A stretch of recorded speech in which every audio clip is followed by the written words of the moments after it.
Alors bonsoir à toutes et à tous, pour ceux que je n'ai pas salués. Vous savez que la Torah, on l'a expliqué déjà quelques dizaines de milliers de fois, n'est pas un livre d'histoire. C'est un livre d'enseignement. Et que chaque sujet de la Torah, en vérité, c'est un enseignement pour la vie. Et après, elle s'applique dans n'importe quelle circonstance, dans n'importe quelle époque. On peut utiliser les yesodot, les fondements qui sont donnés par la Torah. Et on va voir qu'on va avoir une lecture d'un passage a priori que tout le monde connaît, mais on va essayer d'avoir une lecture qui est actualisée et qu'on peut utiliser tous les jours dans sa vie. Alors ce passage-là, c'est un passage très...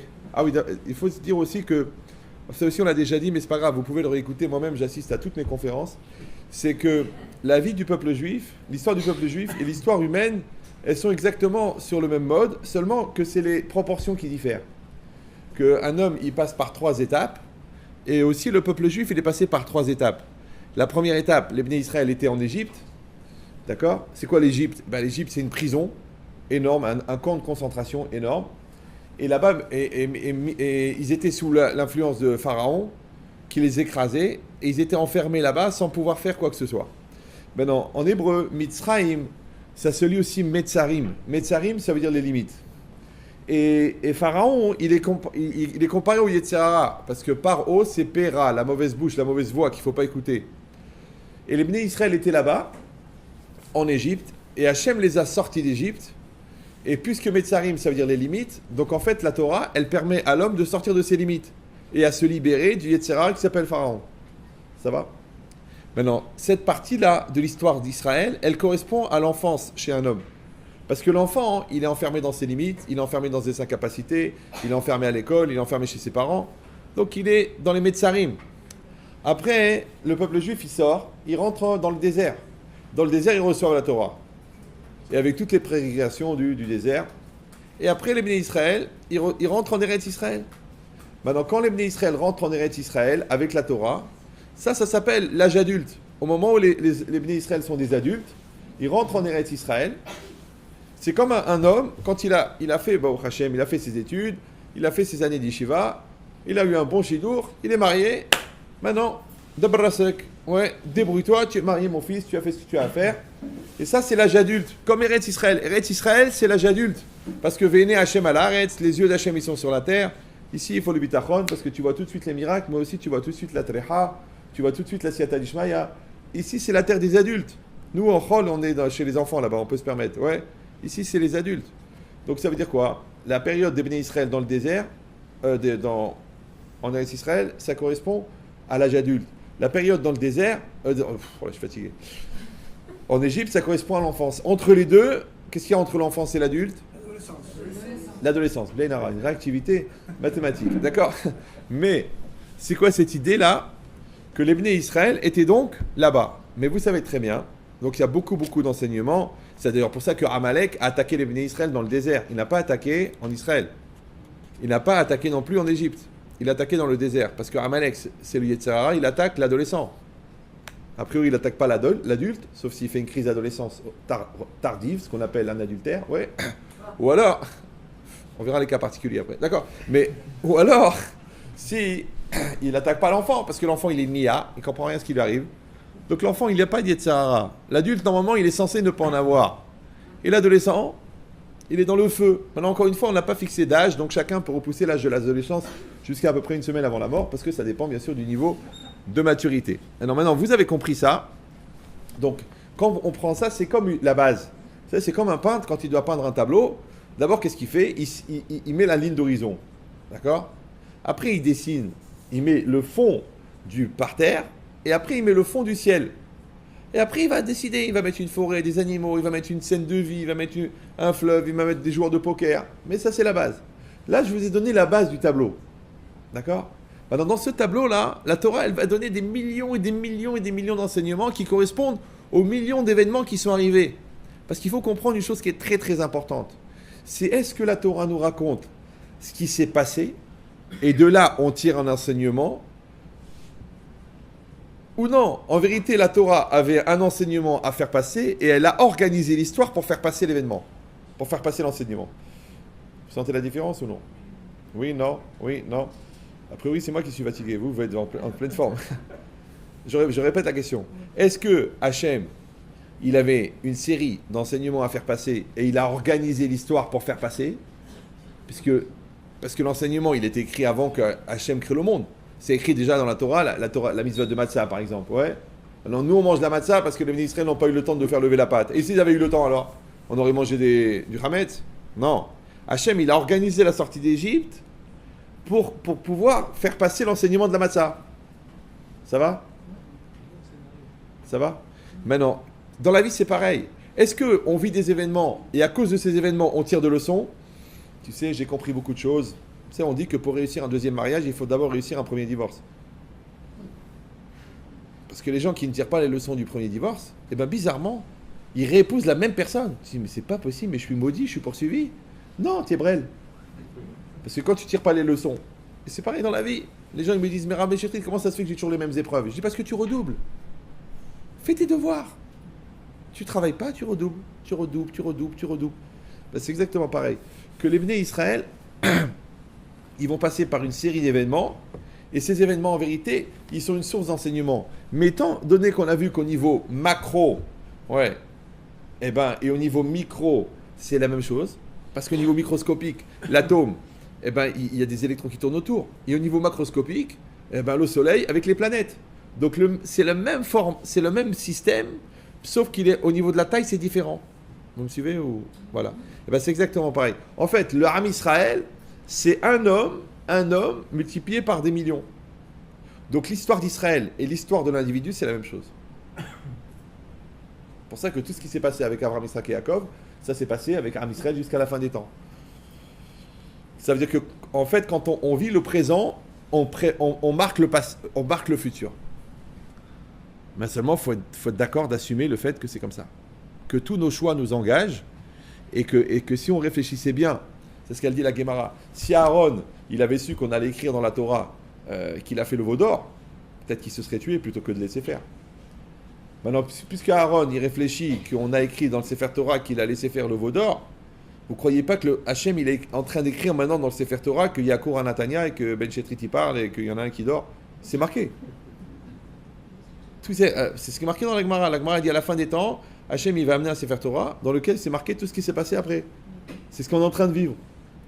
Et Mashiach, il écrit, et Hachem, il contrôle. Et après, au Mashiach, on fera l'Akba sur le Sefer Torah de maintenant. Et toute la vie, c'est pareil, c'est normal. Si tu avais su que si tu avais eu des meilleurs kavanotes, ton fils, au moment de la conception de ton fils aurait été différent, peut-être tu aurais réfléchi avant de penser à la voisine. Chaque chose, c'est comme ça. Ouais. Donc ça veut dire quoi? Ça veut dire qu'en fait, le vécu, il n'est que la projection de ce qu'on est. Et ce qu'on est, ça n'est que la projection de ce qu'on devient. Après, c'est à nous de décider si on est d'accord, en fin de compte, d'assumer ce qu'on est. C'est pour ça que le nez, c'est tellement important chez nous. Une fois, je suis rentré dans un commissariat en France. Le gars, il me dit, enlevez la kippa, monsieur. Je dis, pourquoi? Il m'a dit, c'est un signe ostentatoire. J'y voulais que j'enlève le nez aussi. Bon, il n'a pas répondu. Surtout que néanmoins, je serai moi-même. Bon. Alors, il y a une paracha extraordinaire qui s'appelle Shlach. Vous avez entendu parler, non? Oui, non? Bon, c'est dans la Torah. Et là-bas, la Torah, elle raconte, elle dit que les Bnei Israël ont eu peur. Et quand ils ont eu peur, au moment de rentrer en Eretz Israël, ils ont demandé qu'on envoie des Meraglim, qu'on envoie des explorateurs. Il faut que c'est toute l'histoire. Les Bnei Israël ont eu peur, ils envoient les explorateurs ont été en Israël, ils ont vu des choses, ils sont venus, ils les ont racontées. Quand les Bnei Israël ont vu ça, ils ont eu peur, ils ont pleuré. Hachem s'est énervé, pourquoi vous pleurez? Ils ont pleuré, quel soir c'était? Tisha B'Av. Il a dit, vous avez pleuré pour rien, ben vous avez pleuré pour quelque chose. Et tous les grands malheurs d'Israël, ils sont arrivés le 9 Av. Encore dans l'avion tout à l'heure, il y a une femme qui m'a dit, Rav, comment on fait pour l'Askara? Est-ce qu'on fait une Askara le Shabbat? Parce que ma mère est morte le 9 Av. Chacun, il a son petit Beth Amikdash qui disparaît. Ouais. Alors, et à cause de ça, les Bnei Israël sont restés 40 ans dans le désert en plus. Ouais. Cette génération, elle est morte dans le désert, sauf 2 personnes qui sont rentrées en Eretz Israël. De là, déjà, ça veut dire que des fois, on fait un mauvais choix et on perd une génération. T'épouses une personne plutôt qu'une autre, une génération. Tu vas à la yeshiva, au lieu d'aller travailler, tu perds une génération. Tu vas travailler plutôt qu'aller à la yeshiva, tu perds une génération. C'est une génération. Et après, les gens ils te disent, ah, vous vous rendez compte, mon petit-fils, oh là là, il est devenu rabbin. Je dis, et vous, ah, moi, j'avais tout lâché. Mais votre père, ah, mon père, il était connu à Meknes, c'était un rabbin. T'as vu, t'as raté une génération. T'es arrivé à Paris, t'as rencontré, oulala, une génération de sauter. Et le grand-père en train de prier pour que la Torah elle revienne, et elle est revenue dans la génération d'après. 40 ans dans le désert en train de tourner comme un brel. Donc c'est marqué ici que les Béné Israël ont demandé qu'on envoie des explorateurs. Shlach lecha anashim veyaturu et eretz Kenaan. Envoie des hommes qui vont explorer, pour qu'ils explorent la terre de Kenaan. Asherani noten libnei Israël, que je donne aux Béné Israël. Maintenant, c'est très intéressant que dans cette même paracha de Shlach, le dernier passage de la paracha, c'est la paracha de Tzitzit qu'on lit tous les jours, 3 fois par jour. Oui, 2 fois par jour. Et là-bas, c'est marqué Velo taturu achare levavchem vachare einechem. Ne vous détournez pas après vos yeux et après vos cœurs. Et qu'est-ce qu'il dit Rashi? Il dit Velo taturu achare levavchem, ne vous détournez pas après vos cœurs. De quoi on parle là-bas? On parle que quelqu'un ne doit pas détourner après son cœur. La Gemara dit Zominut. Ouais, et achare einechem zeiru avera. Les yeux, ils vont aller se balader, d'accord? Ils vont aller, on appelle d'ailleurs des yeux baladeurs, ouais.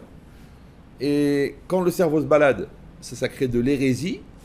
Et quand les yeux se promènent, ça crée de la jalousie. Ouais. C'est l'arziz. L'arziz, celui qu'il ne faut jamais inviter, ce qu'on appelle l'arziz Ani. L'arziz Ani. C'est pas grave. Ouais. Alors, maintenant, qu'est-ce qu'il dit Rashi? Velo tatouach harelevafrem, ne vous détournez pas après vos cœurs. Il dit Rashi, Kemo mitur haaretz. Comme l'exploration de la terre. Regardez ce qu'il dit Rashi. A lev ve'arenaim em meraglim lagouf.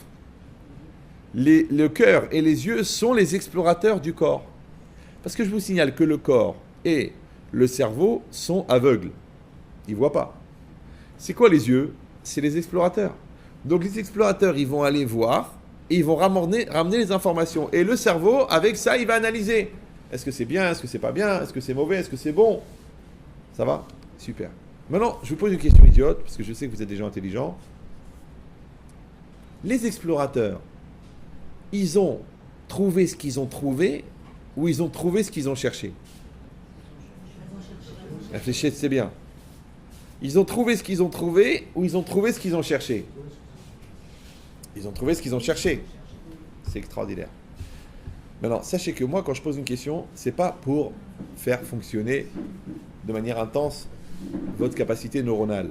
Non. C'est pour vous amener dans une lecture de votre vie. Ouais. Que est-ce que dans la vie, on trouve ce qu'on trouve, ou dans la vie, on trouve ce qu'on cherche? Tu sais, les gens, ils disent, bah, écoutez, il s'est trouvé que... J'ai dit à une femme, 10 ans de souffrance de Shalom Bayit, je dis, mais juste par curiosité intellectuelle, pourquoi vous l'avez épousé? Je dis, parce qu'il était là. Je dis, mais le poteau aussi. Il a beaucoup insisté. J'ai eu besoin de lui. Il m'a soutenu. Elle était... Je dis, bon, on ne se marie pas pour ça. C'est dangereux.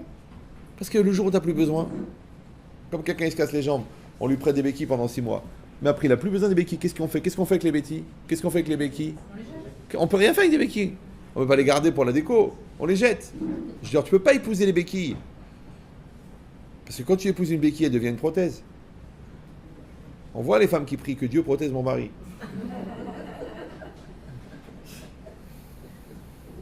C'est pour ça qu'il ne faut jamais faire les courses quand on a faim. Et c'est un calvache à mort. Si déjà, il ne faut pas faire les courses quand on a faim, parce qu'on va acheter tout le magasin, à plus forte raison qu'il ne faut pas se marier quand on a faim. Après, il faut raison qu'il ne faut pas emprunter d'argent quand on a besoin d'argent. Tu dis, mais alors, c'est quand est-ce qu'on va emprunter? Mais si tu empruntes quand tu as besoin, l'autre, il sait que tu as besoin. Le taux d'intérêt, il va monter. Alors, toi, tu as besoin d'argent, ok. Alors, le taux d'intérêt, il est fort. Mais toi, tu as besoin de tendresse. Le taux d'intérêt, il est fort. Ça s'appelle du chantage émotionnel. Toi, tu as besoin de reconnaissance. Mais ça va être de l'esclavagisme. Tu dis, mais je comprends pas.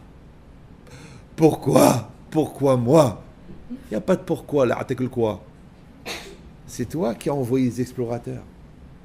La preuve, c'est qu'en français, quand quelqu'un a un problème, qu'est-ce qu'on dit? On dit, eh ben, tu l'as bien cherché.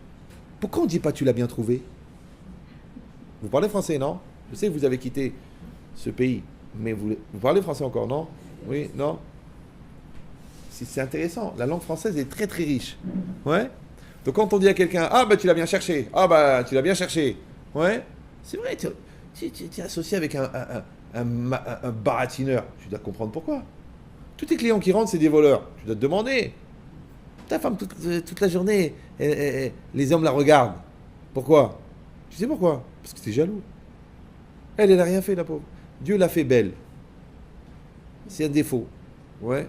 Mais toi, t'es un malade obsessionnel, jaloux. Il t'a regardé, tu l'as regardé. Vous avez échangé un regard. T'es une saleté, t'es une sale race, comme ta mère. Pourriture. Mais elle a rien fait, la pauvre. Vraiment, c'est la nia. Elle est bête et elle est belle. Elle joue les deux rôles dans le film, la belle et la bête. Hamara Yafa, ouais. Mais vraiment, elle est rien. Elle a aucune mauvaise pensée. Mais lui, il est tellement malade. Une femme comme ça, un jour, elle est venue chez moi, elle me dit, Rabbi Chetrid, je vais divorcer. Mon mari est un obsédé. Je dis, obsédé, votre mari, je le connais, il n'a rien de spécial. Oui, il regarde les femmes, il regarde dans la rue, il leur parle. Et des fois, quand elle leur demande une rue, il répond. Je dis, madame, vous n'avez pas confiance dans votre mari? Elle m'a dit, aucune confiance. Je dis, d'accord. Vous avez confiance en vous? Quand tu vois la pomme d'Adam qui fait comme ça. Je dis, votre père, il a trompé votre mère. Alors vous croyez que tous les hommes sont des tordus comme votre père? Parce qu'elle n'a pas confiance en elle, elle n'a pas confiance en l'autre. Vous avez compris? Donc le manque de confiance que tu as en toi, il fait que tu vas voir chez l'autre les soupçons. Et quand toi, tu aurais menti, tu dis à ton fils, t'es un menteur. Parce que toi, à sa place, tu aurais menti. On fait que de la projection, les trois quarts. Donc les Meraglim, ce sont les explorateurs. Les explorateurs, ils vont trouver quoi? Ce que tu cherches. Donc au lieu de demander qu'est-ce que tu vas trouver, tu ferais mieux de te poser la question, qu'est-ce que tu cherches? Moi je vois des gens, ils viennent, ils disent, Rav, je veux le Shalom Bayit. Je dis, mais pourquoi tu veux le Shalom Bayit? Tu cries, tu insultes, tu pourris, tu mens, tu trompes. Qu'est-ce que tu veux avec le Shalom Bayit? Laisse tomber. Divorce. Chas Shalom, c'est la mère de mes enfants. Mais comment? Je suis connu dans la communauté. Mais quel connu quoi? Les gens, ils connaissent pas ton vrai visage. Tu vois, tu as un rat qui est peint en oiseau de couleur.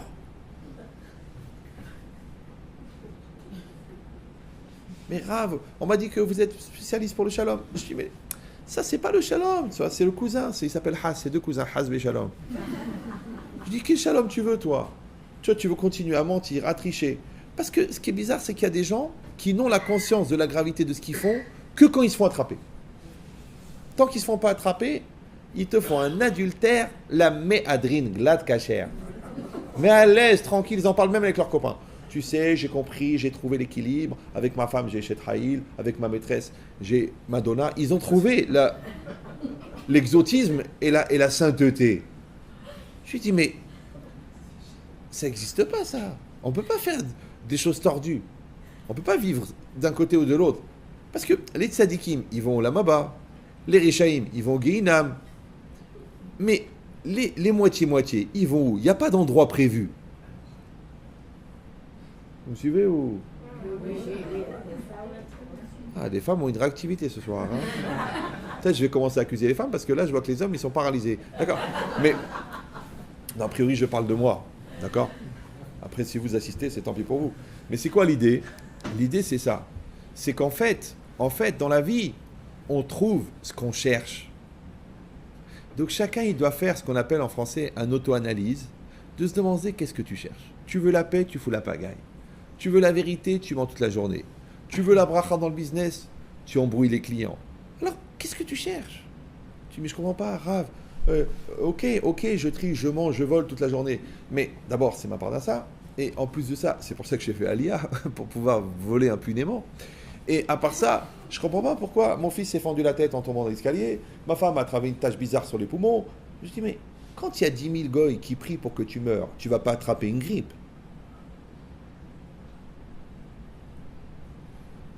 C'est ça l'idée. L'idée, ça veut dire qu'on a ce qu'on cherche, mais tu dois savoir ce que tu cherches. Tu veux vraiment étudier la Torah, tu vas trouver une bonne yeshiva. Au fond, tu n'as pas envie d'étudier, mais tu dis, je voudrais rentrer à Kol Torah. Pourquoi tu veux rentrer à Kol Torah? Pourquoi on va te mettre dans une bonne yeshiva si tu veux? Au fond, tu ne veux pas étudier. Au fond, tu ne veux pas travailler. Une fois, elle m'a attrapé. Je pose la question. Ma femme me manque de respect. Je dis, ah bon, pourquoi? Il me dit, je me réveille, elle me traite de vaurien. Alors, est-ce que c'est normal? Est-ce que c'est normal, d'après la Torah, de traiter son mari de vaurien? Je dis, je sais pas à quelle heure vous vous levez. Il m'a dit 17h. J'ai pas compris. Il m'a dit, je regarde des vidéos toute la nuit, je joue avec des jeux, je m'endors tard, c'est normal. Je peux pas me lever à 6h, je me couche à 4h30. Donc je dors, comme tout le monde dort, non? Tu dors pas toi, vous dormez pas vous? Je me réveille à 17h, en pleine forme, et je suis prêt à attaquer ma soirée. Je dis, mais vous avez de la chance qu'elle vous traite de vaurien. Moi, j'avais d'autres adjectifs beaucoup plus qualificatifs. Mais alors, le gars, il n'est pas choqué de se lever à 17h. Il est choqué qu'on le traite de vaurien. C'est bizarre. C'est-à-dire combien on peut être tellement absent de sa vie que quand la vie, elle te renvoie ce que t'es, tu t'étonnes. C'est bizarre, non? Là, tu vois que ses enfants, c'est des voyous. Mais tu les éduques? Non, j'ai pas le temps, j'ai pas que ça à faire. Mais de toute façon, mon père m'a pas éduqué. Oui, mais ta mère s'est pendue. Ça veut dire, les gens, ils se rendent même pas compte de ce qu'ils produisent en temps réel. Mais c'est toi. Tu vois que la maison, elle est rangée parce que tu l'as rangée. Les enfants, ils sont éduqués parce que tu les éduques. Ta femme, elle est épanouie parce que ton mari, il est heureux parce que tu le rends heureux. C'est normal. Je comprends pas. Je comprends pas ce qui se passe. Qu'est-ce qu'elle a? Elle fait la tête la journée. Mon mari, il aime Sean. Mais ils sont bizarres, les gens. Je te dis encore une fois, je répète, c'est débile. Hein. Je parle vraiment un langage débile. Mais je préfère parler un langage débile que d'avoir une vie débile. Ouais. On a, dans la vie, on a ce qu'on cherche. Pas ce qu'on trouve. Ce qu'on cherche. C'est-à-dire que la réalité qui est devant nous, elle est à 90% la projection de ce qu'on est. Maintenant, chacun qu'il accepte d'aller chercher à l'intérieur ce qu'il est pour comprendre ce qui lui arrive. Mais nous, on veut pas, nous. Nous, on veut pas chercher. On veut pas réfléchir. On n'a pas les nerfs. Ça nous saoule. Ça nous prend la tête. On n'a pas que ça à faire. On est déjà occupés. On a des soucis. On a une parnassa. Mais à quoi elle va te servir la parnassa le jour où tu vas voir que tes enfants, ils sont des voyous? Ouais. À quoi ça va te servir d'avoir une belle maison de 8000 mètres carrés quand ta femme, elle va te dire, je préfère partir avec un gars qui me donne un studio mais qui m'aime? Mais pourquoi tu t'es pas rendu compte? Parce que tu étais dans le coma. Et pas coma Rishona, coma Shlichit. Ouais. Parce que tu dormais. Et je vois, moi je rencontre des gens. Vous savez qu'il y a une maladie qui est obligatoire chez les juifs. Ça s'appelle khfifout. Il faut être khfif. On appelle en français la réactivité. Mais Allah,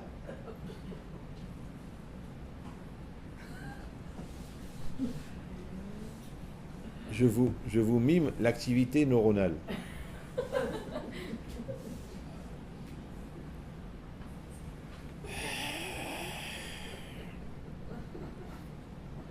À quoi tu penses? Ah, rien. Eh ben, je me doutais. La vie est trop courte pour être brève. La vie, elle court. Les enfants, ils grandissent, les cheveux, ils tombent, la graisse, elle se cumule. On n'a pas le temps. Qui c'est qui a le temps d'être nul? Qui c'est qui a le temps? Ouais. Je dis pourquoi? Je te dis pourquoi. Parce que toi, tu ne te fais pas l'auto-analyse. Et c'est ça le moussard. Le moussard n'est pas une marque de moussard rasé. Non. Le moussard, c'est une caméra que tu mets au-dessus de ta tête 24 heures sur 24 pour te regarder vivre. Et quand tu parles, quand tu agis, quand tu penses, tu dois réfléchir. Est-ce que c'est d'après la Torah? Est-ce que c'est pas d'après la Torah? Est-ce que c'est pour construire? Est-ce que c'est pour détruire?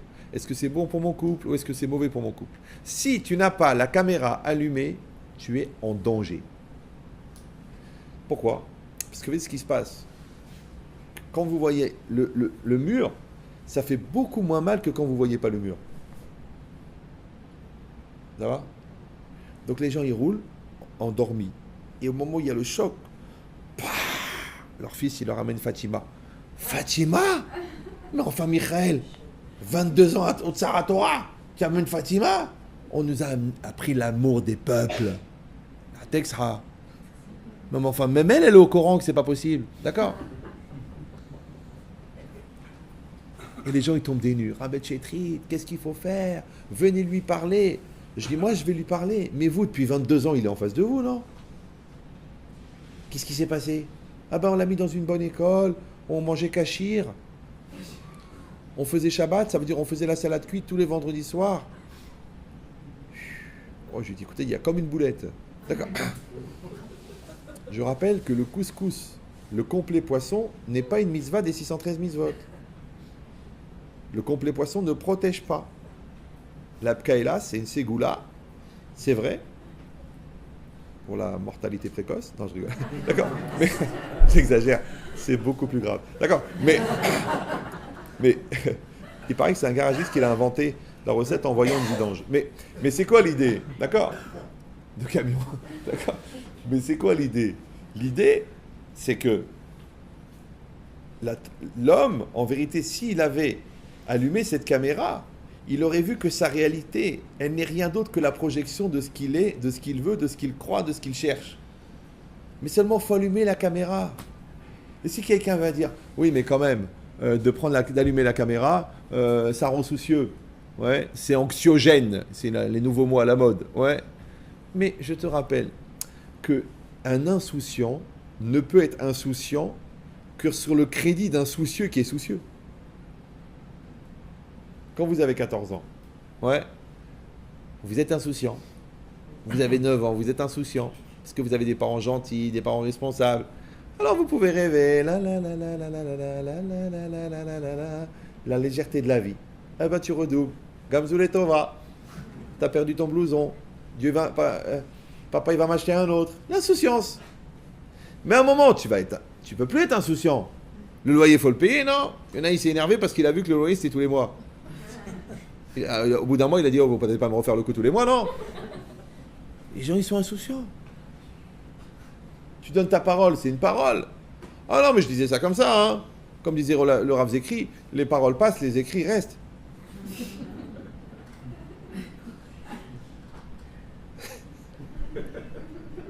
C'était mon prof de maths. Des bons souvenirs. Au Hachem. J'ai mérité. 1m85. Un des plus grands de France. Ouais. Mais les tzadikim, ils étaient toujours petits. Le Rav Ephraim, il était petit. Le Rav Aaron Kotler, il était encore plus petit. Bon, alors maintenant, de quoi je parlais? L'insouciance. C'est-à-dire qu'en vérité, on ne peut être insouciant que sur le compte d'un soucieux. Maintenant, il y a un moment, ça va être notre tour d'être soucieux. Ouais. Pour que les autres, ils puissent être insouciants. Mais si toi, à l'âge d'être insouciant, t'es soucieux, parce que par exemple, tes parents sont insouciants, donc ça fait des enfants soucieux. Mais les enfants qui ont été soucieux quand ils étaient petits, quand ils arrivent à l'âge d'être soucieux, ils en ont marre d'être soucieux. Du coup, ils veulent être insouciants. C'est pour ça que je dis toujours aux gens qui s'engueulent et aux gens qui se prennent la tête, je dis, mais tout ce que vous vivez là, votre cauchemar, votre souffrance, la bêtise de l'autre, pourquoi je l'ai épousé, je crève, je dis, mais c'est des amuse-gueules. C'est rien à côté de ce que vous allez voir chez vos enfants. Parce que vous les rendez inconscients, vous leur détruisez leur confiance dans l'avenir, vous leur enlevez le courage, vous leur enlevez la beauté de la vie, vous leur enlevez l'idéal. Mais quand ils vont arriver à l'âge adulte, mais ils vont vomir la réalité. C'est pour ça qu'ils sont obligés de trouver des systèmes. On est condamné à être parfait. Parce que l'enfant, il va voir la perfection. Alors peut-être qu'il va réussir, peut-être qu'il ne va pas réussir. Mais les repères, ils sont clairs. C'est pour ça que père, c'est repère.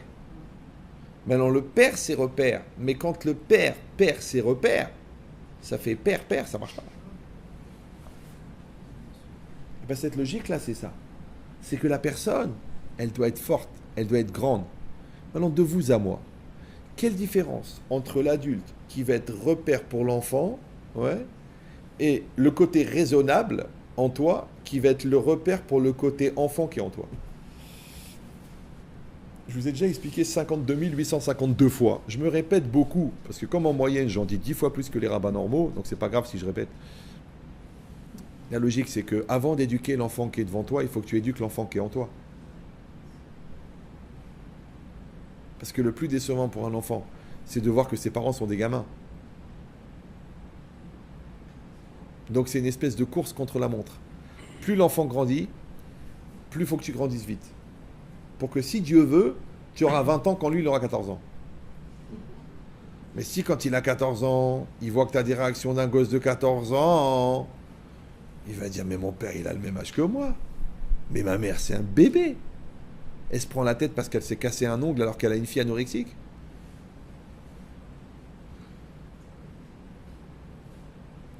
Elle fait la tête une semaine parce que le carrelage il correspond pas avec la cuisine. Mais t'as un fils drogué, c'est ça ton problème, c'est le carrelage. Ils sont bizarres les gens.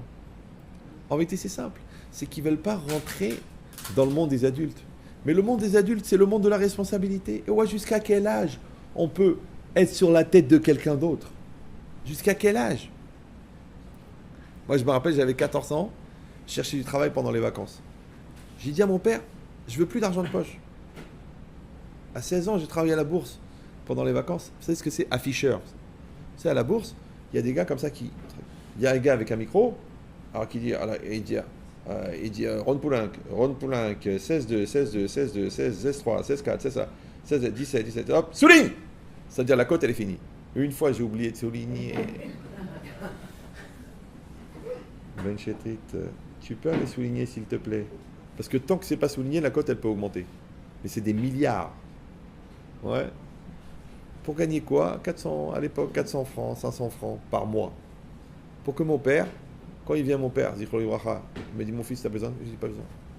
C'est quand tu vois ton père toute la journée sur la machine à coudre, t'as pas envie de le saouler pour l'argent de poche.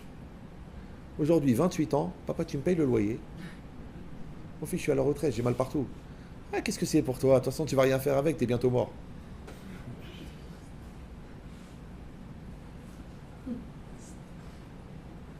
Leicester, très connu. Son prénom, Burt Leicester, c'est un grand acteur. Ouais. Mais c'est ça l'idée. C'est qu'en fait, la personne, elle n'a pas de reconnaissance. Pourquoi? Parce que reconnaissant, c'est soucieux. Reconnaissant, c'est mature. C'est dur d'être reconnaissant. Quelqu'un, il m'a dit, ah, j'ai des grandes décisions à prendre, j'ai mal. Je sais pourquoi t'as mal? Il m'a dit quoi? Je dis, parce que tu grandis. On appelle ça en français l'embarras du choix. L'embarras du choix. Il y a deux lectures. Il y a les gens qui sont embarrassés parce qu'ils ont un choix à faire.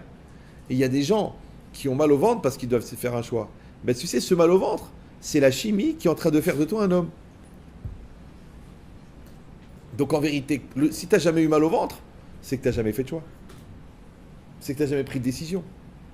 Maintenant, les Bnei Israël, ils sont devant une grande décision. Ils doivent rentrer en Eretz Kenaan. Eretz Israël. Mais ils ont peur. Parce qu'ils sont dans le désert. Ils ont la bouffe. Ils ont la température. Ils ont les vêtements. Ils ont les APL. Ils ont le RSA. Ils ont tout. On a dit, écoute mon fils. Depuis la maternelle, on s'occupe de toi. On t'a fait l'école. On t'a fait les redoublements. On t'a fait la crise d'ado. On t'a fait l'argent de poche. On t'a fait la prépa. On t'a fait l'école d'ingénieur. On t'a fait les 4 ans d'Yeshiva. Maintenant, on t'a fait une choupa. On t'a fait une kala, alors maintenant, va.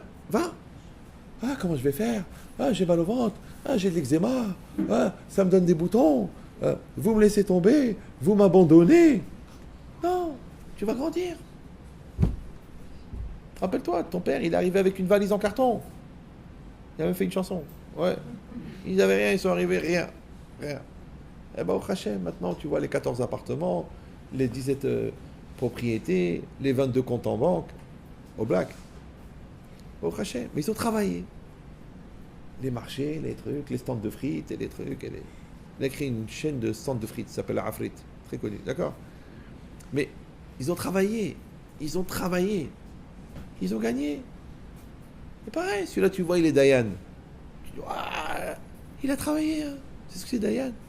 Des centaines et des milliers d'heures, des milliers de nuits. À suer sur le Tosfot, à apprendre par cœur le Shach et le Taz. Il a travaillé. Il a. Quand tu travailles, tu as. Là, j'ai dit, c'est quoi ça sert, quoi ça sert? Ça, c'est un langage de flemmard. C'est pareil. Les enfants, tu crèves, ils sont éduqués. Tu crèves pas, ils sont pas éduqués. Tu confonds l'élevage et l'éducation, toi. Les vaches, tu les emmènes dans le pré, elles mangent, elles grossissent. Le cerveau, c'est pas pareil. Hein. Donc c'est marqué ici. Shlach lecha anashim, envoie des hommes, veyatur et eretz. Le parallèle avec la fin de la paracha. Alors qu'est-ce qu'il dit Rashi? Shlach lecha, les darteha. Alors je vous donne le contexte. Hachem ne voulait pas envoyer des explorateurs. Les Bnei Israël, eux, ils ont eu peur. Ils ont dit, on veut envoyer des explorateurs. Moshe Rabbeinu, il est au milieu. Donc il y a les Bnei Israël qui pleurent.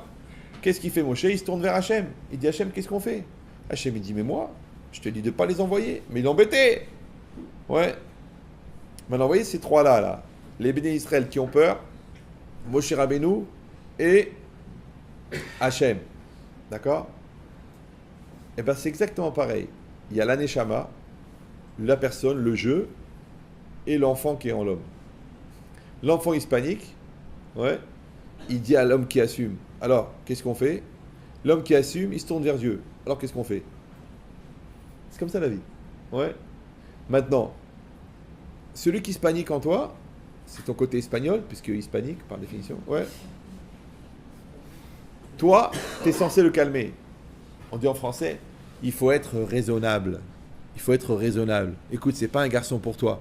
Il ment, il vole, il triche, il fume des joints toute la journée, il travaille pas, il vient d'une famille de voyous. Toi, tu es une fille de famille, tu es une fille sérieuse, tu as fait bac plus 9. Qu'est-ce que tu vas faire avec une excroissance de scooter? Oui, mais je l'aime. Vous le connaissez pas, il a un grand potentiel. Ma fille, ça marchera jamais. Il sait même pas lire. Il parle en gigotant, soit disant c'est un rappeur. Toutes les phrases, elles sont coupées. Parce qu'il a trop réfléchi. Et toi, tu dis non, moi c'est un gars comme ça. Je veux pas un gars comme vous, moi. Je veux pas un ringard. Je veux un chebran. Mais t'as pas compris, ma fille. S'il est branché, essaye de mettre les doigts dans la prise une demi-heure. Tu vas voir la tête. On voit que t'es branché. Tu dis non, je veux l'épouser. De toute façon, je veux un gars comme ça, j'en ai marre. C'est vrai, des fois, tu comprends pas. Tu vois des filles comme ça, elles épousent des mecs comme ça. L'autre, elle a fait un doctorat de droit, elle veut un mec, zéro. Rien. Ouais. Pourquoi? Ouais, mais il est rigolo, il est sympathique. Parce que les mecs de l'école, il faut voir comment ils sont. Alors la religieuse, elle veut un gars pas religieux, ce qui est plus cool. Ouais. Le religieux, il veut une fille pas religieuse. Alors, je veux pas comme ma mère, hein. Baruch Hashem, le Ma'anachem, Baruch Hashem, le Ma'anachem, Baruch Hashem. Tu veux pas une fille comme ça? Non. Tu veux une fille un peu plus cool, genre elle danse nue sur le bar. Mais elle va faire tes chouvas, Blinéder. Ok. Tu fais pas une religieuse. Maintenant, t'es embêté, maintenant. Tu rentres dans la chambre, tu la vois avec son prof de yoga, tu dis ma mère, elle aurait pas fait ça. Oui. Dans tous les systèmes, il y a des avantages et des inconvénients. Comme dans le magasin. Si monsieur, vous avez ce carrelage à 1,80€, mais il est biodégradable. Vous avez celui-là à 26€ le mètre, mais il est garanti 62 ans. Oh, c'est cher. Vous pouvez prendre l'autre. Toute la vie, c'est comme ça. Tu veux des valeurs ou non? Tu veux des efforts ou non? Tu veux de la kedusha ou non? Tu veux de la pureté ou non? Tu veux de l'argent cachère ou non? Ah, mais vous savez, Rav, il faut fermer les yeux. On a vu des rabbins qui ferment les yeux. C'est normal, ils finissent aveugles en général. Ouais. Non. Tu veux du cachère ou pas du cachère? Ça coûte cher. Tu veux de la qualité ou pas de la qualité? Ah, mais j'ai pas besoin, j'ai trouvé 3 Romains, ils m'ont refait l'électricité. Ok. Bon, maintenant, la maison, elle a pris feu. Oui, mais enfin bon. C'est quand même pas normal que quand tu allumes la lumière, il y a de l'eau qui coule le long des lustres. Il y a un truc qui va pas là. Non, ça doit être un problème d'isolation. Est-ce qu'ils ont gainé au moins les tuyaux? Non, pas du tout. C'est cher. Ah bon? Vous savez que le ciment, il attaque le cuivre. Et les soudures, elles s'ouvrent. Ça fait une micro-fissure dans la chape. Alors pour la trouver, celle-là, pire que l'intifada. Ouais. Mais si déjà les tuyaux qui ne sont pas gainés, ils font des fuites, tu crois que les filles qui ne sont pas éduquées, ils n'ont pas des fuites? Après tu téléphones, Ramed Chetrit, ma femme, le prof de yoga. Je dis, mais qu'est-ce que tu veux chez moi? Tu savais comment elle était quand tu l'as prise, non?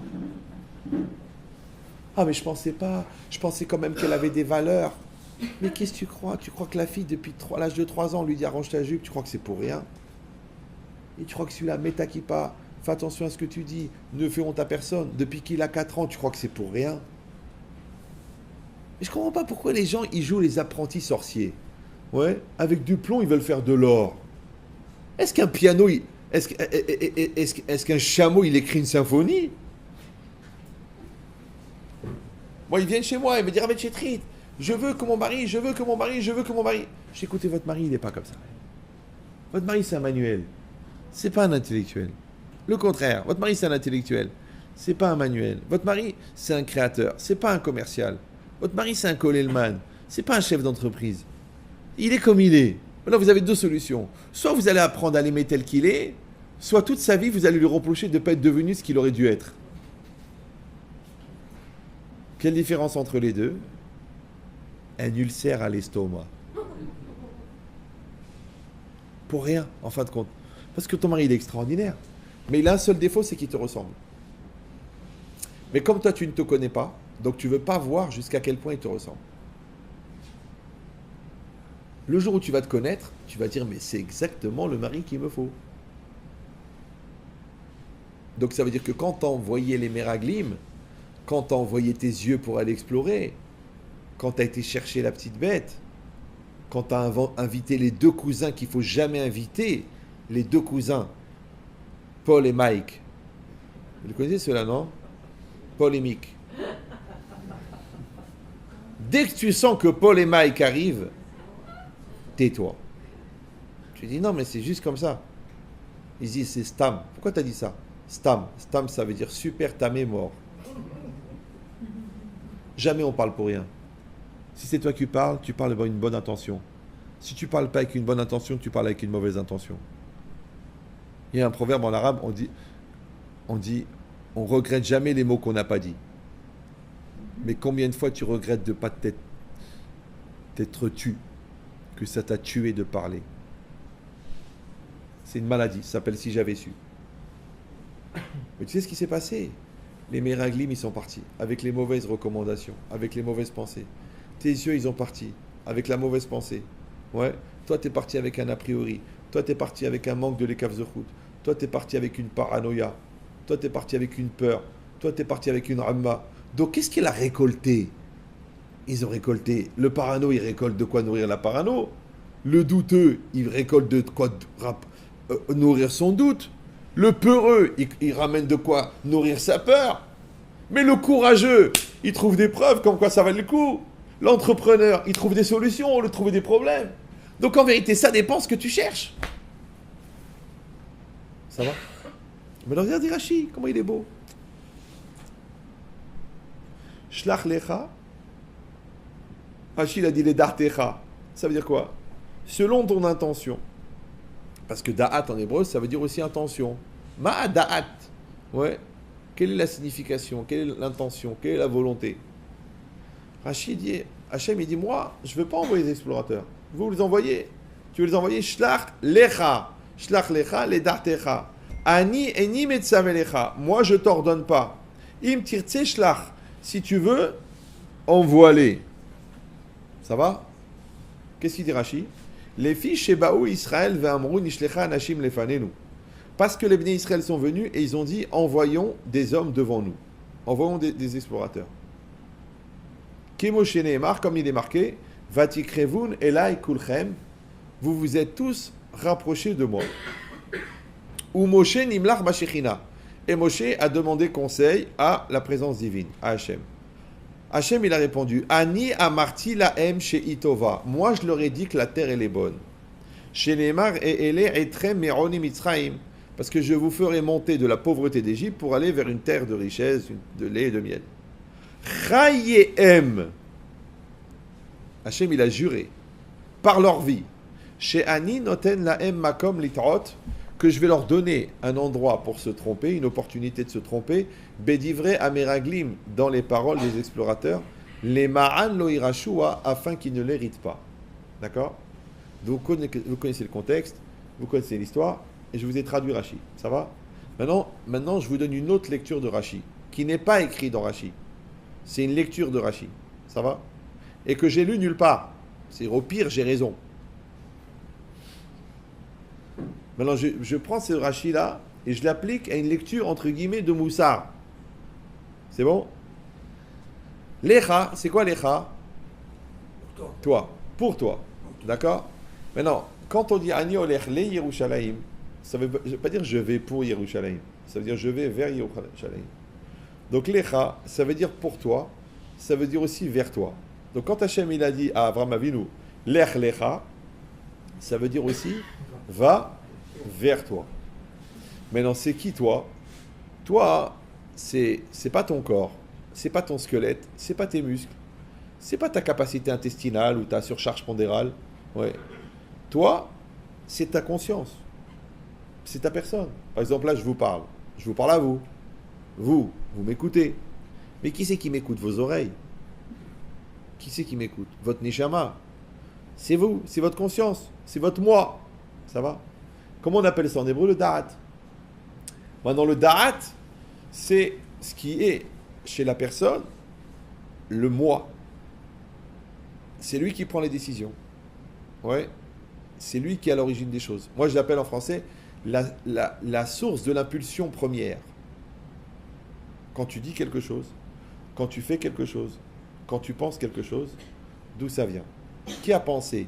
Qui a dit? Qui a fait? Pourquoi tous les irresponsables, quand ils se font attraper, la première chose qu'ils disent, c'est pas moi? Alors c'est qui? Mon fils, t'étais seul à la maison. Il manque 5 euros. Le billet, il y avait une croix dessus. On l'a retrouvé dans ta poche, avec des marques de confiture. Et tu as de la confiture sur tes doigts. Et c'était dans ta poche. Alors qu'est-ce que tu penses? C'est pas moi. Je vous dis que c'est pas moi. Pourquoi vous m'accusez toujours à moi?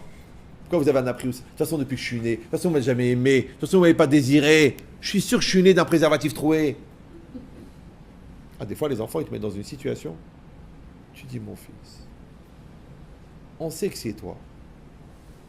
Alors pourquoi tu nies?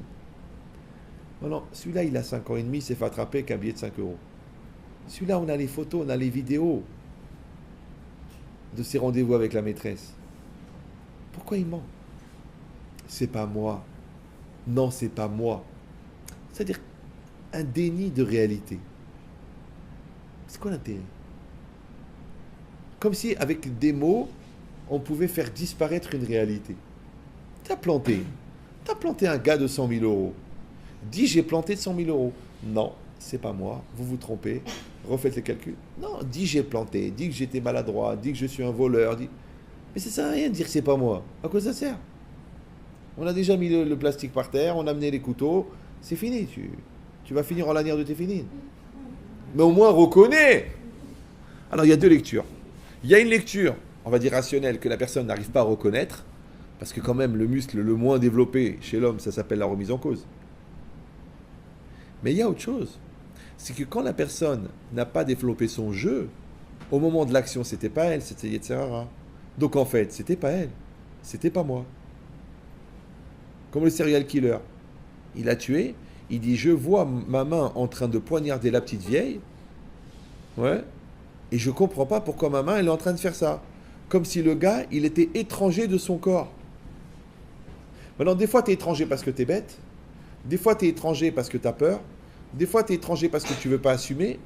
Ouais. Des fois, tu es étranger parce que tu as pris trop de vitamines illicites. Mais en tout cas, à ce moment-là, tu n'étais pas. On dit en français, je n'étais pas moi-même. Alors, normalement, je m'excuse, hein, peut-être que c'est un niveau de maturité qui est trop exigeant. Une fois, une psychologue, elle m'a téléphoné, elle m'a dit, Rabbi Chetrit, j'ai écouté des centaines de cours, arrêtez de dire c'est normal, c'est pas normal. Mais ce que vous demandez, c'est pas normal. Votre niveau de normalité n'est pas normal. Parce que moi, j'ai toujours dit que d'être normal, c'est normal. Là, j'ai dit, non, aujourd'hui, d'être normal, ça mérite la médaille du mérite de la ville de Paris. C'est normal d'être normal, non? Oui, non, oui, non. Elle dit, oui, mais vous, votre niveau de normal, il est trop normal. Il est trop haut. Il n'est pas normé. C'est anormal. Moi, je dis un père, il doit être un père. Une mère, elle doit être une mère. C'est normal. D'ailleurs, quand les parents font les enfants, c'est les enfants qui font les parents. Parce que c'est pas normal. C'est tout. Donc ici, c'est marqué que la norme, elle est définie par toi. Maintenant, quand toi, tu n'es pas dans ta réalité, quand toi, tu n'es pas dans ton choix, donc quand la chose, elle ne vient pas de toi, donc tu n'arrives pas à remonter à toi, les dartecha. C'est ça en français, ça s'appelle la remise en cause. Vous parlez français quand même, non?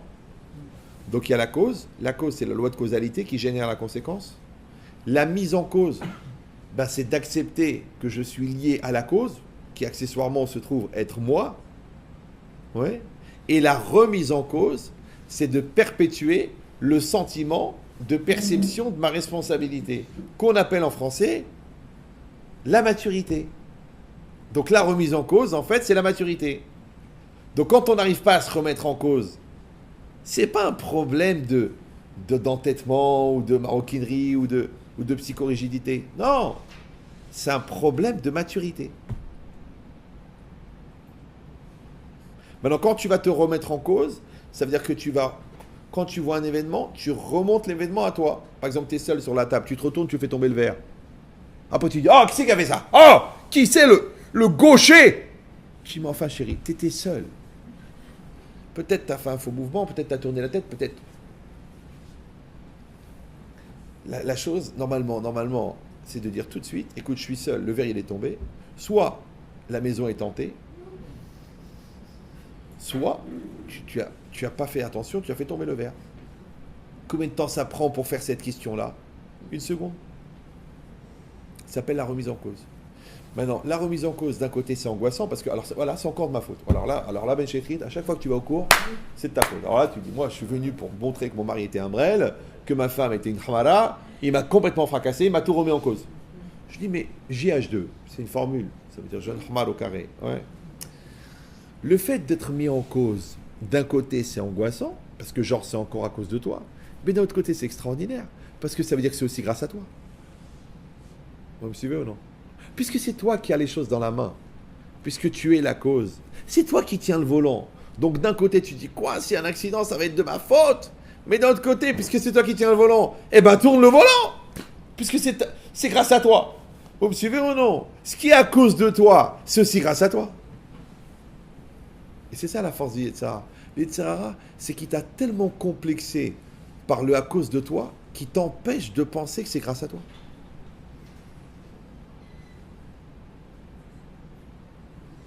C'est pour ça que le Yetzirah, avant la faute, il te rend inconscient, et après la faute, il te rend coupable. De toute façon, je suis foutu, de toute façon, je suis sale, de toute façon, je suis pourri, de toute façon.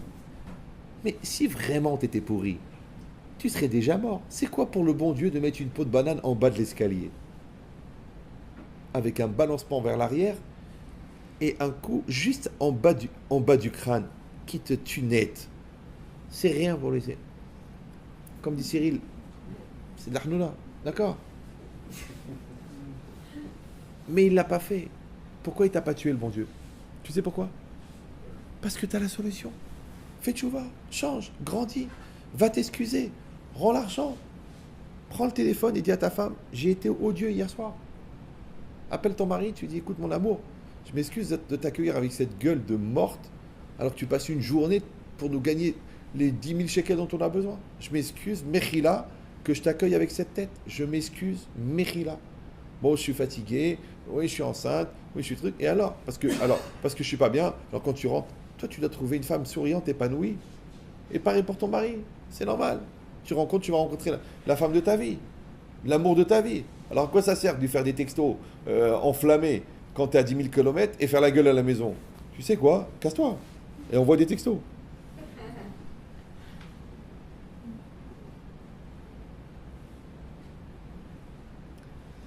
Ça, cette idée-là, ça veut dire que quand il arrive un événement, si tu crois en Dieu, si tu crois pas en Dieu, il vaut mieux que tu habites un étage élevé. Mais si tu crois en Dieu, ouais, quand il arrive un événement, qu'est-ce qu'elle dit la Torah? Shlach lecha. Ouais. Va chez toi, remonte chez toi. Tu as un problème avec l'enfant, réfléchis chez toi. Tu as un problème avec la parnassa, réfléchis chez toi. Tu as un problème avec la santé, réfléchis chez toi. Ne dis pas ma femme met trop de sel. Ouais. C'est toi. Pourquoi Ok, tu prends 3 cacahuètes salées. Tu finis le paquet. Tu prends une petite boha, Shabbat matin, ok, un demi-litre. Eh, votre Shabbat. Quel cas votre Shabbat? Un coma éthylique chaque Shabbat matin. Femme ringen, femme. Mais t'es bourré, regarde ta gueule, t'es bourré. Ouais, je sais pas. Tu vois pas que le gars qui t'a dit les haïm, lui, il goûte à peine. Et toi, tu enfiles les verres. Après, tu rentres chez toi, ta femme m'a dit, c'est ça que j'ai épousé un ivrogne. Mais un ivrogne, l'irvot Shabbat. Pas un clochard. Un ivrogne, l'irvot Shabbat. Et quand les enfants ils voient leur père vomir sur le canapé, ils disent ah, les chadodili. Ils doivent voir un malach, un ange qui rentre. Un ange, ils voient leur père, un ange. Ils voient, oh, papa il est arrivé. Oh, ils vont aller voir arriver avec le cavote. Ah. Puis ils disent, oh, ça valait la peine d'avoir un père comme ça. Pour voir un clochard. Quel intérêt? Oh, on a bu un petit verre, on s'est détendu, on a beaucoup de stress. Ne regarde pas qu'est-ce que les enfants y voient, regarde qu'est-ce que tu leur montres. Maintenant, ce qu'ils voient, c'est pas de ta faute, mais ce que tu leur montres, c'est de ta faute. Ça s'appelle lecha, shlach lecha. Qu'est-ce qu'il dit Rashi? Les dartecha. Remonte à ton da'at à toi, ouais, parce qu'on a dit ce qu'on a dit tout à l'heure. Ce que tu vas trouver, c'est ce que tu cherches. Mais regarde qu'est-ce que tu cherches. Parce que tu ne peux pas être ironique avec ton enfant et dire je veux le construire. Mais non, puisque tu le casses. Tu ne peux pas dire ma femme elle bégaye alors que tu l'insultes. Tu ne peux pas dire mon mari il n'a pas confiance en lui alors que toute la journée tu es en train de lui dire de toute façon tu es un bras cassé, de toute façon tu es un nul. Regarde mon frère, regarde mon père, regarde ce qu'ils ont fait. Toi tu n'es pas capable. Tu es capable de rien. Tu l'as castré mentalement, physiquement. Et après tu dis il n'est pas capable. Les dartecha, shlach lecha, les dartecha. Vous me suivez ou non? C'est là-bas qu'il faut aller chercher. Donc, quand l'homme il a un souci, quand l'homme il a un choix, quand l'homme il a une réflexion, il doit aller chez lui. Maintenant, des fois, il a du mal à réfléchir, il a du mal à raisonner. Pourquoi? Parce qu'il est pris par son Yetzirara, parce qu'il est pris par sa peur, parce qu'il est pris par son inexpérience. Alors, qu'est-ce qu'elle lui dit, sa Neshama? Elle lui dit, Ani, eni metzavelecha. Moi, je t'ordonne pas. Ouais. Vous avez compris la situation. Les Bnei Israël ont peur. Ils veulent envoyer des miraglim. Ils vont voir Moshe Rabbeinu. Moshe Rabbeinu, c'est censé être le raisonnable, la raison. La raison, elle demande au bon Dieu. Le bon Dieu, c'est quoi? C'est le bitachon. Le bitachon, qu'est-ce qu'il dit? Il dit, mais je comprends pas, t'as pas confiance? Moi, je t'ai dit que la terre, elle est bonne. T'as pas confiance? Donc, jamais je vais t'ordonner.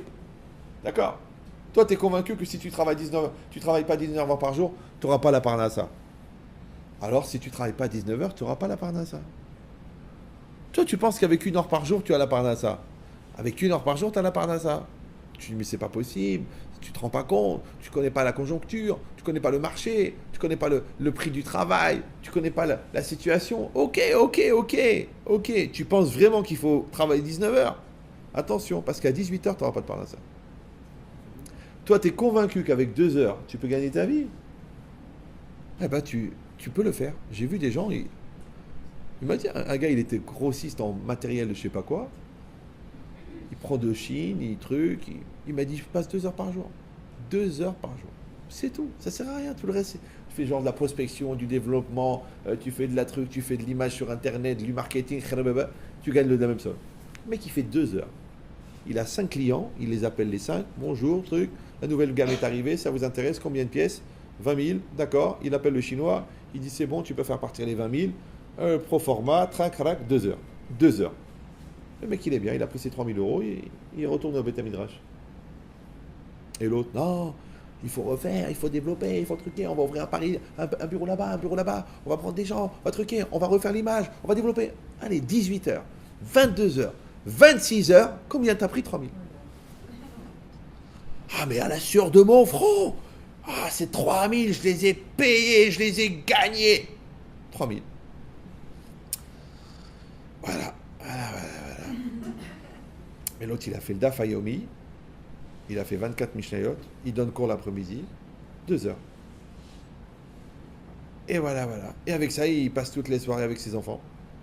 Et toi, je peux pas, j'ai refait les calculs, je parle avec le comptable, On a réfléchi à ouvrir un bureau sur Madrid parce qu'on paye 0,02% d'impôts en moins. Et Hachem, il se marre. Il se marre. Lui et Moshe, les deux. C'est marqué, il se marre, Moshe. D'accord?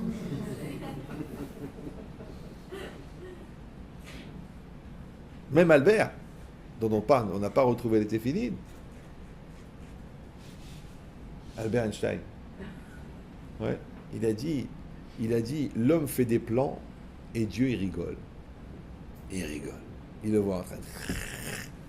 Et il rigole, il rigole. Quand j'étais jeune, il y a un peu d'eau là, on ne peut pas le faire. Des fois, il y avait une mouche qui était posée sur la table. Il imitait le budget aujourd'hui. Il y avait une mouche sur la table. Alors, qu'est-ce que je fais, moi? En grand pervers, doucement, je pose un verre sur la mouche. Maintenant, le verre, il est translucide. Maintenant, la mouche, elle est dans le verre. Ça va? Et après, elle veut s'envoler. Elle s'envole, tac, elle tape sur le verre. Et qu'est-ce que vous faites? Très doucement, il faut faire très doucement. Vous levez le verre en parallèle à la table. Exactement parallèle. Et bien, c'est très bizarre, mais la mouche, elle continue à faire... Et elle essaye d'aller vers le haut, et elle reste enfermée comme ça. Épuisement, elle va tomber. Elle ne pense pas à la Hamara qu'il y a les 3/4 qui sont ouverts en dessous. Elle peut faire comme ça. Si vous allez dire, cet exemple est complètement débile. Moi, j'ai vu des gens, ils me viennent, ils sont bloqués. Ils ont une situation bloquée. Ils sont bloqués avec un enfant, ils ne savent plus comment faire. Ils sont bloqués avec leur femme, ils ne savent plus comment faire. Ils sont bloqués avec leur mari, ils sont bloqués avec leur belle-mère. Non, mais ça, c'est normal, d'accord? Mais ils sont bloqués, ouais. Et moi, je dis au gars, je ne comprends pas. S'il y a un mur devant toi, un mur, et il n'y a pas de porte, il n'y a pas de fenêtre, qu'est-ce que tu fais? Alors, il y en a qui me disent, eh ben, je m'assois par terre, qu'est-ce que tu veux que je fasse? Ah bon? Et toi? Moi, je casse le mur. Ah bon? Et toi?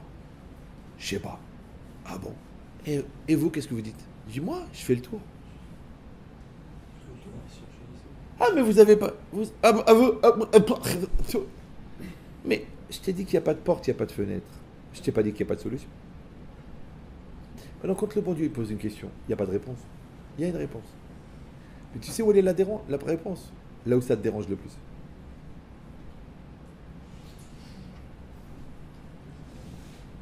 Alors, t'es prêt à changer ou là? Ou là là? C'est ça la question. C'est ce qu'il a dit là. Ouais. Ani eni metzavelecha. Moi, je t'ordonne pas. Ouais. Moi, je te dis, il faut pas envoyer les miraglim. Moi, je te dis, c'est pas la peine d'aller à la faculté. Moi, je te dis, c'est même pas la peine d'aller travailler. Mais toi, tu dis, si, il faut. Ok. Moi, je te dis, c'est pas la peine de faire toutes les soirées de célibataire. Hein, comme ça, une fois un élève à moi. Il me dira, il faut que je me marie, Il a commencé Shidour à Marseille, Shidour à Lyon, Shidour à Strasbourg, Shidour en Israël, Shidour à Copenhague, à Amsterdam. Il était partout.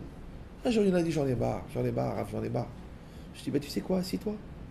Il m'a dit, ok. Il est revenu, il s'est assis. Chavruta, il étudie. Le gars avec qui il étudie. Au bout d'une heure, il lui dit, dis-moi, tu veux pas te marier? Il dit oui. Il lui a présenté sa sœur. Ils se sont mariés, ils habitent à Ofakim, ils ont 9 gosses. Le mec, il a fait le tour du monde, sa chavruta, elle était devant lui. Sa femme, elle était devant lui. De Sarcelles. Ça veut dire quoi? C'est un phénomène en neuropsychologie qui s'appelle Shra. Les goïms, ils appellent ça le bonheur est dans le pré. Le bonheur, il est dans le pré, il n'est pas loin. Oh, ça doit être super là-bas, ça doit être super. Le bonheur est dans le pré. Donc au lieu de regarder la vache de l'autre, regarde celle que tu as épousée. Parce que le bonheur est dans le pré. En plus, elle s'appelle Marguerite, c'est Mina Shamaim. D'accord? Mais c'est ça l'idée. Shlach lecha ledartecha. Ouais. Ça veut dire que tu vas aller fouiller à l'intérieur de toi-même. Tu vas aller réfléchir à la cause. Tu vas regarder ton contexte. Tu vas voir ta situation. Tu vas voir. Pourquoi?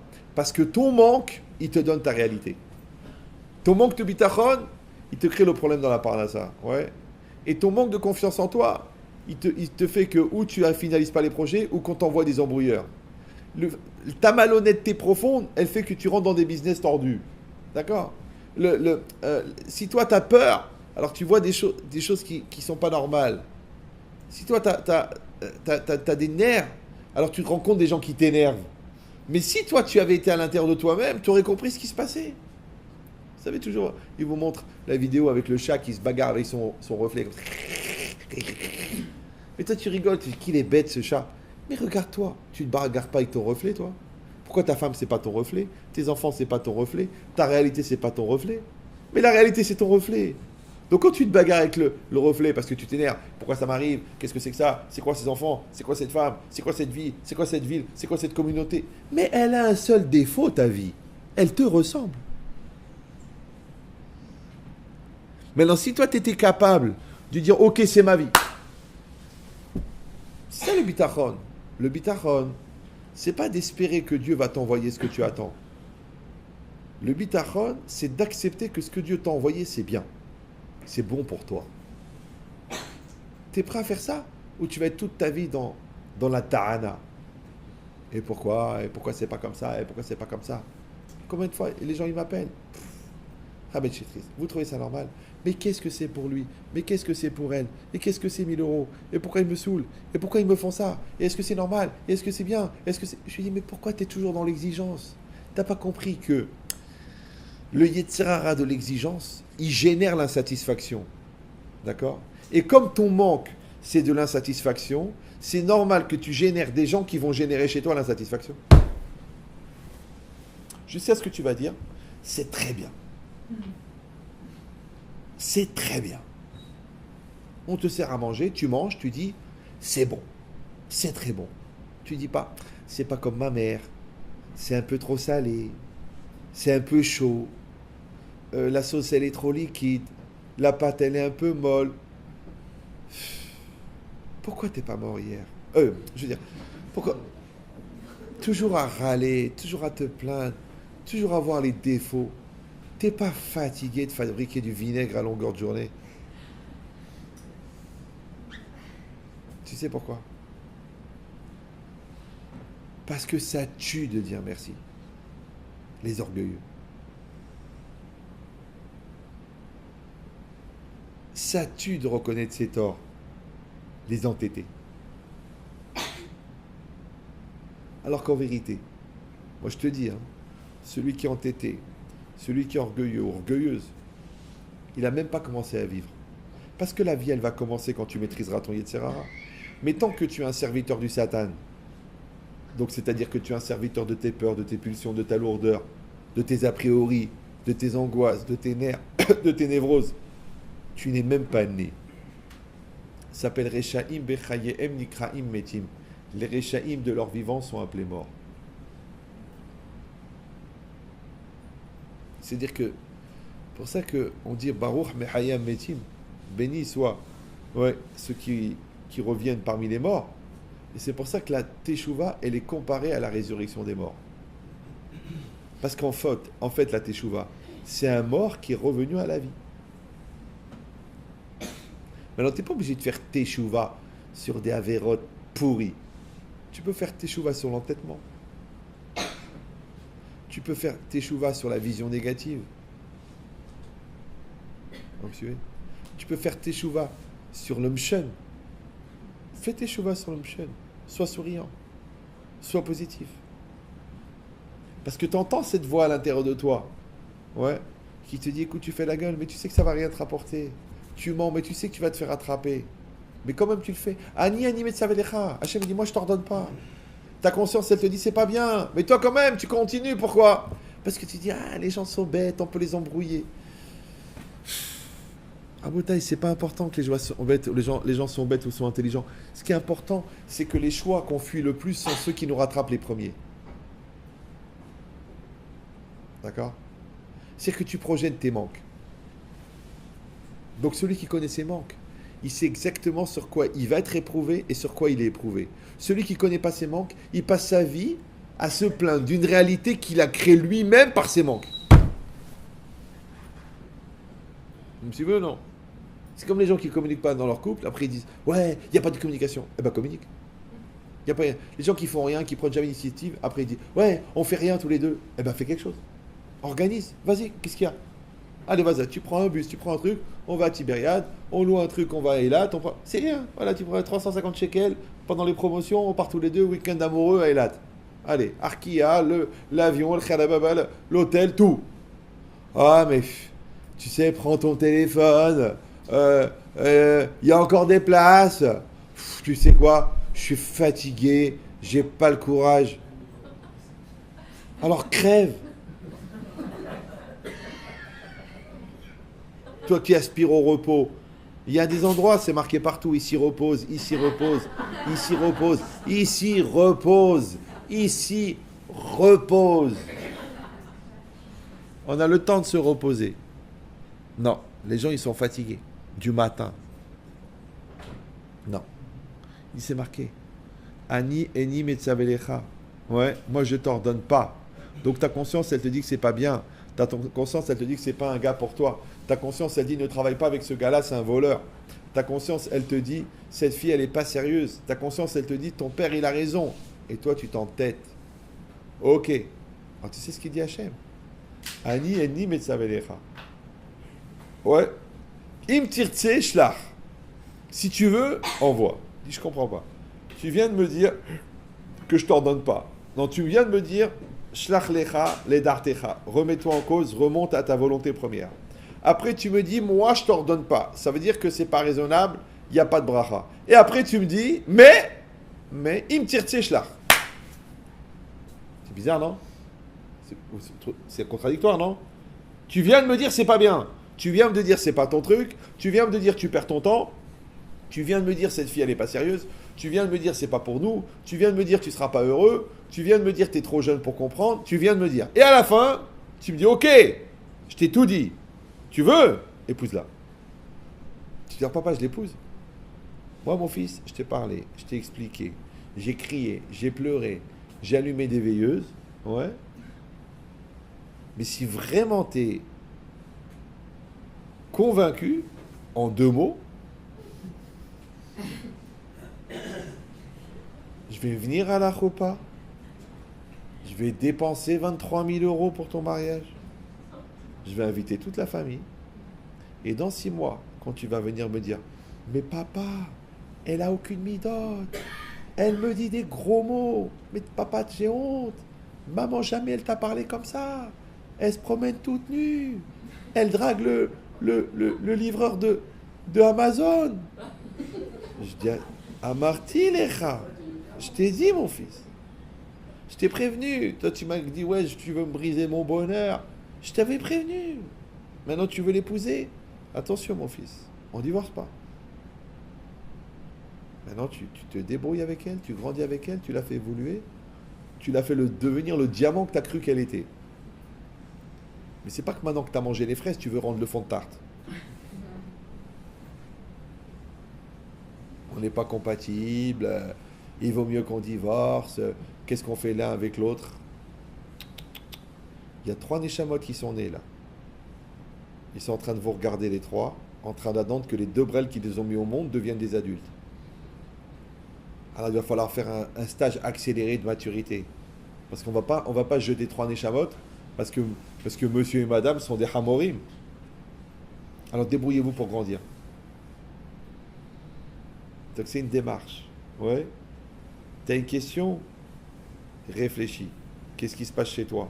T'as pas envie de réfléchir? Parce que tu réfléchis avec le bas de ton corps, ou réfléchis avec le haut de ton corps.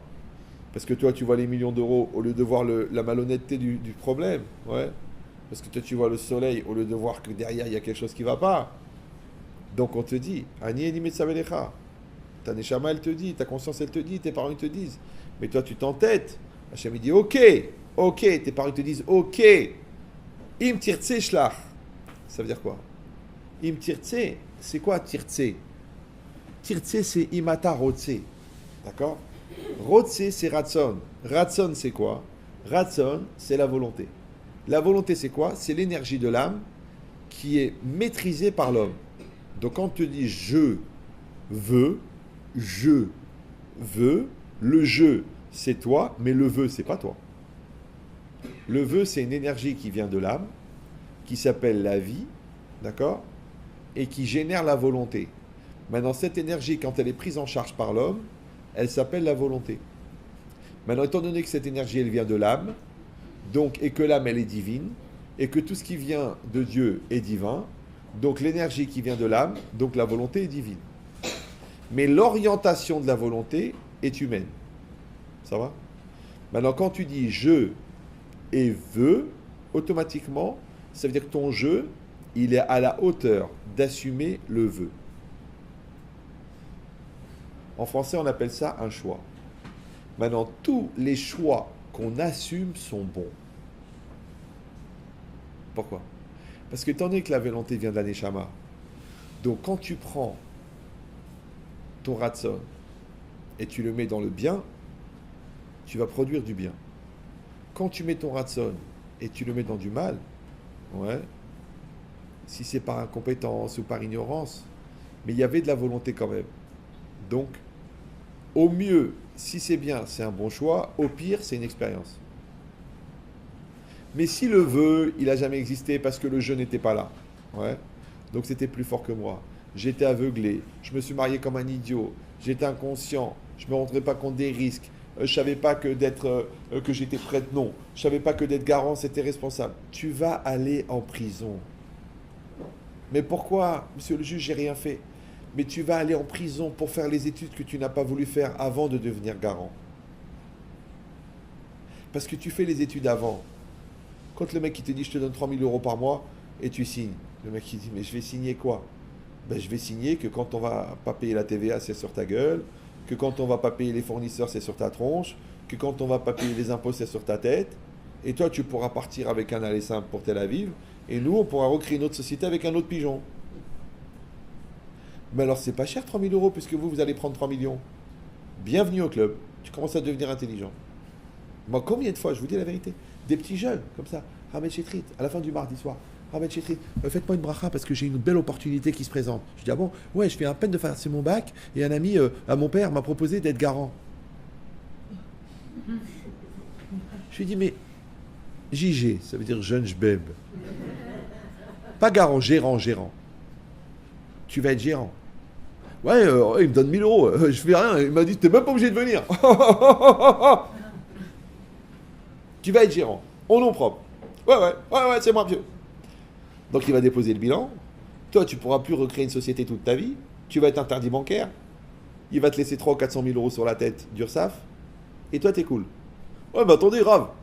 Il m'a dit qu'il allait m'offrir un scooter. Je dis, c'est bien, comme ça, tu pourras te mettre dans un mur. C'est combien des comme ça? Des jeunes? Mais Nia, comme ça, tranquille. Genre, Simone Chamaim. J'avais besoin justement de 900 euros. Et là, le bon Dieu me donne 1000. 1000 plus le loyer gratuit, à la santé. Toi qui rêvais d'apprendre des langues du Maghreb, ouais. Mais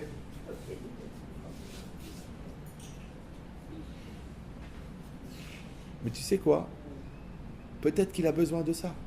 Parce que quand des gens, tu leur as prouvé, expliqué, démontré, et qu'ils ne comprennent pas, ça veut dire que c'est la vie qui doit leur expliquer.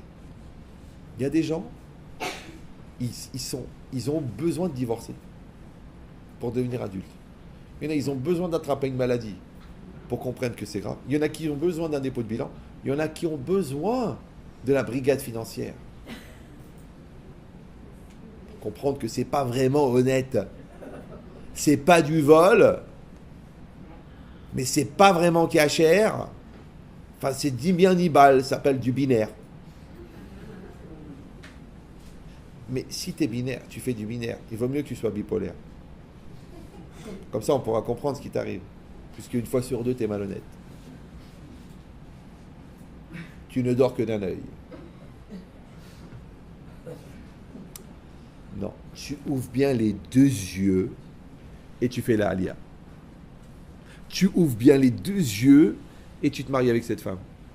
Tu ouvres bien les deux yeux et tu vas dormir avec lui. Parce que quand tu dors avec lui, ne viens pas me dire papa, je suis enceinte. Mais qu'est-ce que tu crois qu'elle est arrivée? Une grippe.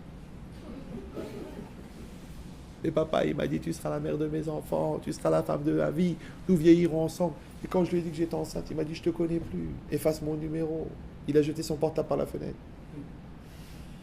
Toi, tu es atteint d'une maladie extrêmement grave qui s'appelle la NIA, qui a été reprise sous la forme de la MIA,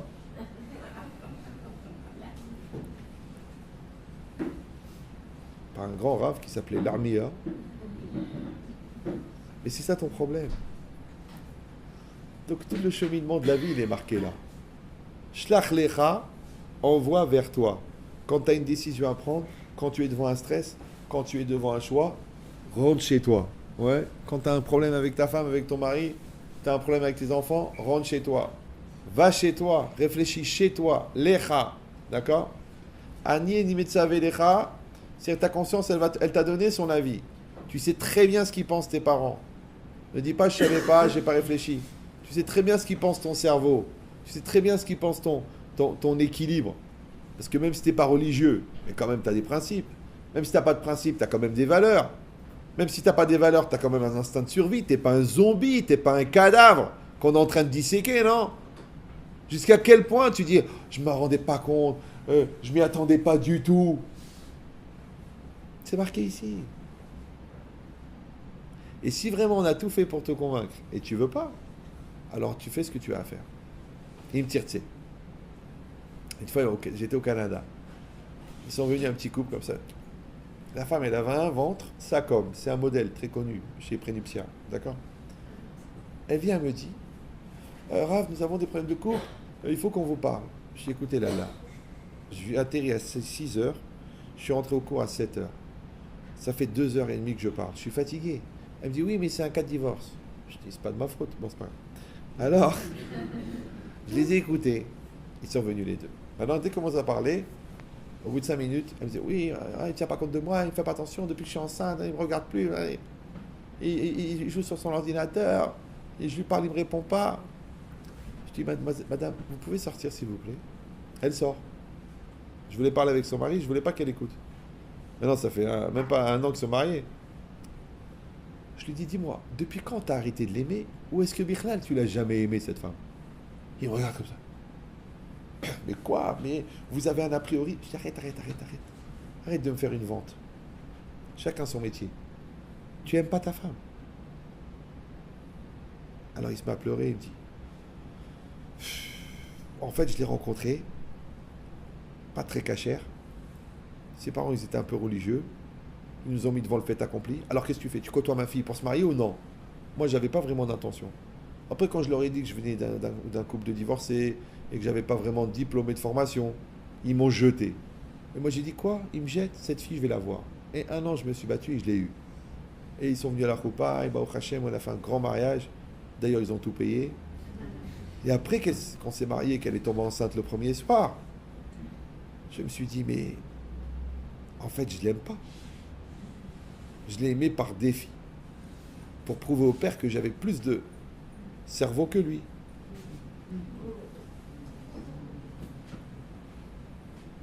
Je dis, mais t'as entraîné une femme là-dedans? Parce que ta femme, elle est convaincue que tu l'aimes. T'as entraîné un enfant là-dedans puisqu'elle est enceinte. À Botaï.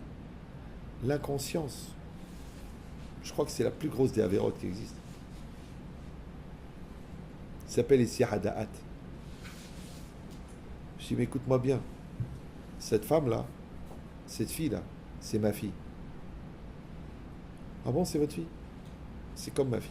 Si tu l'as fait souffrir, je viens, je te coupe en morceaux.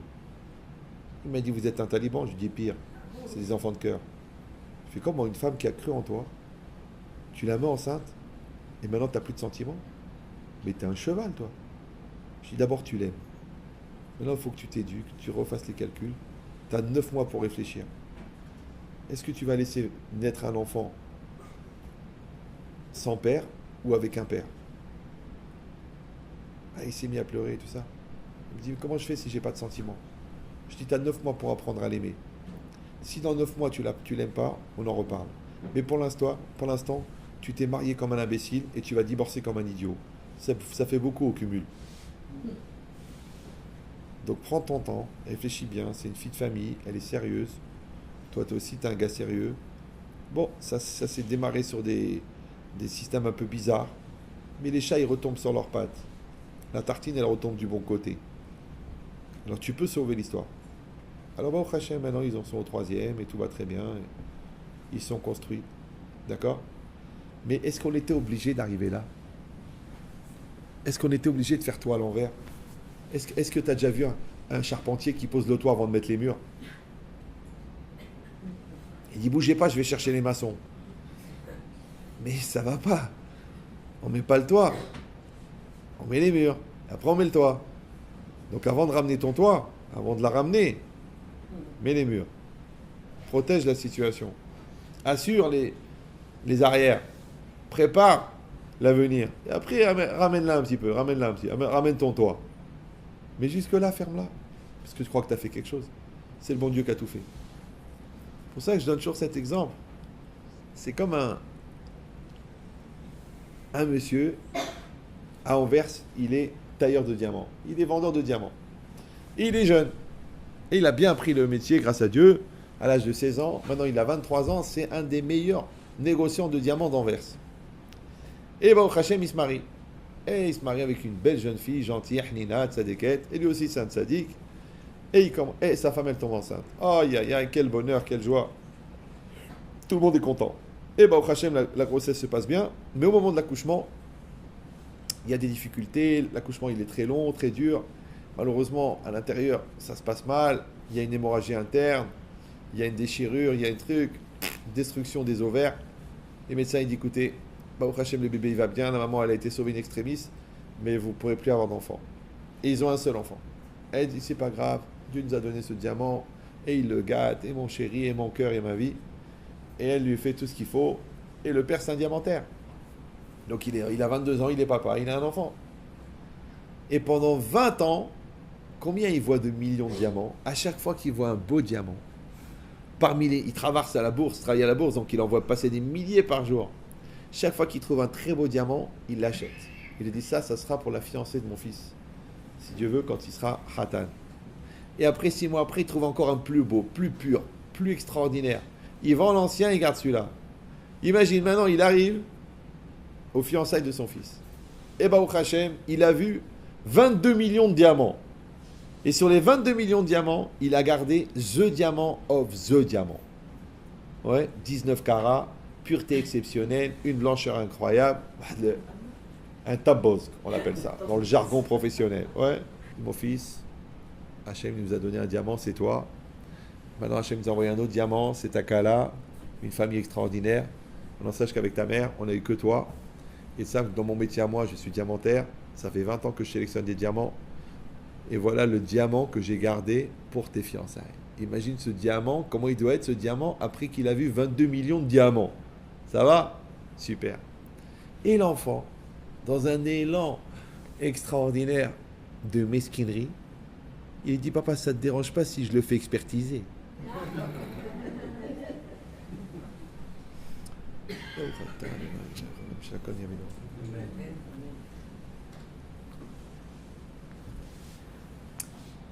C'est ce qu'il a dit à Hachem. Ani amarti la em chez Itova. Moi, je vous ai dit que la terre d'Israël, elle est bonne. Je vous ai fait sortir d'Égypte. J'ai massacré les Égyptiens. J'ai ouvert la mer. Je vous ai donné toute la richesse d'Égypte.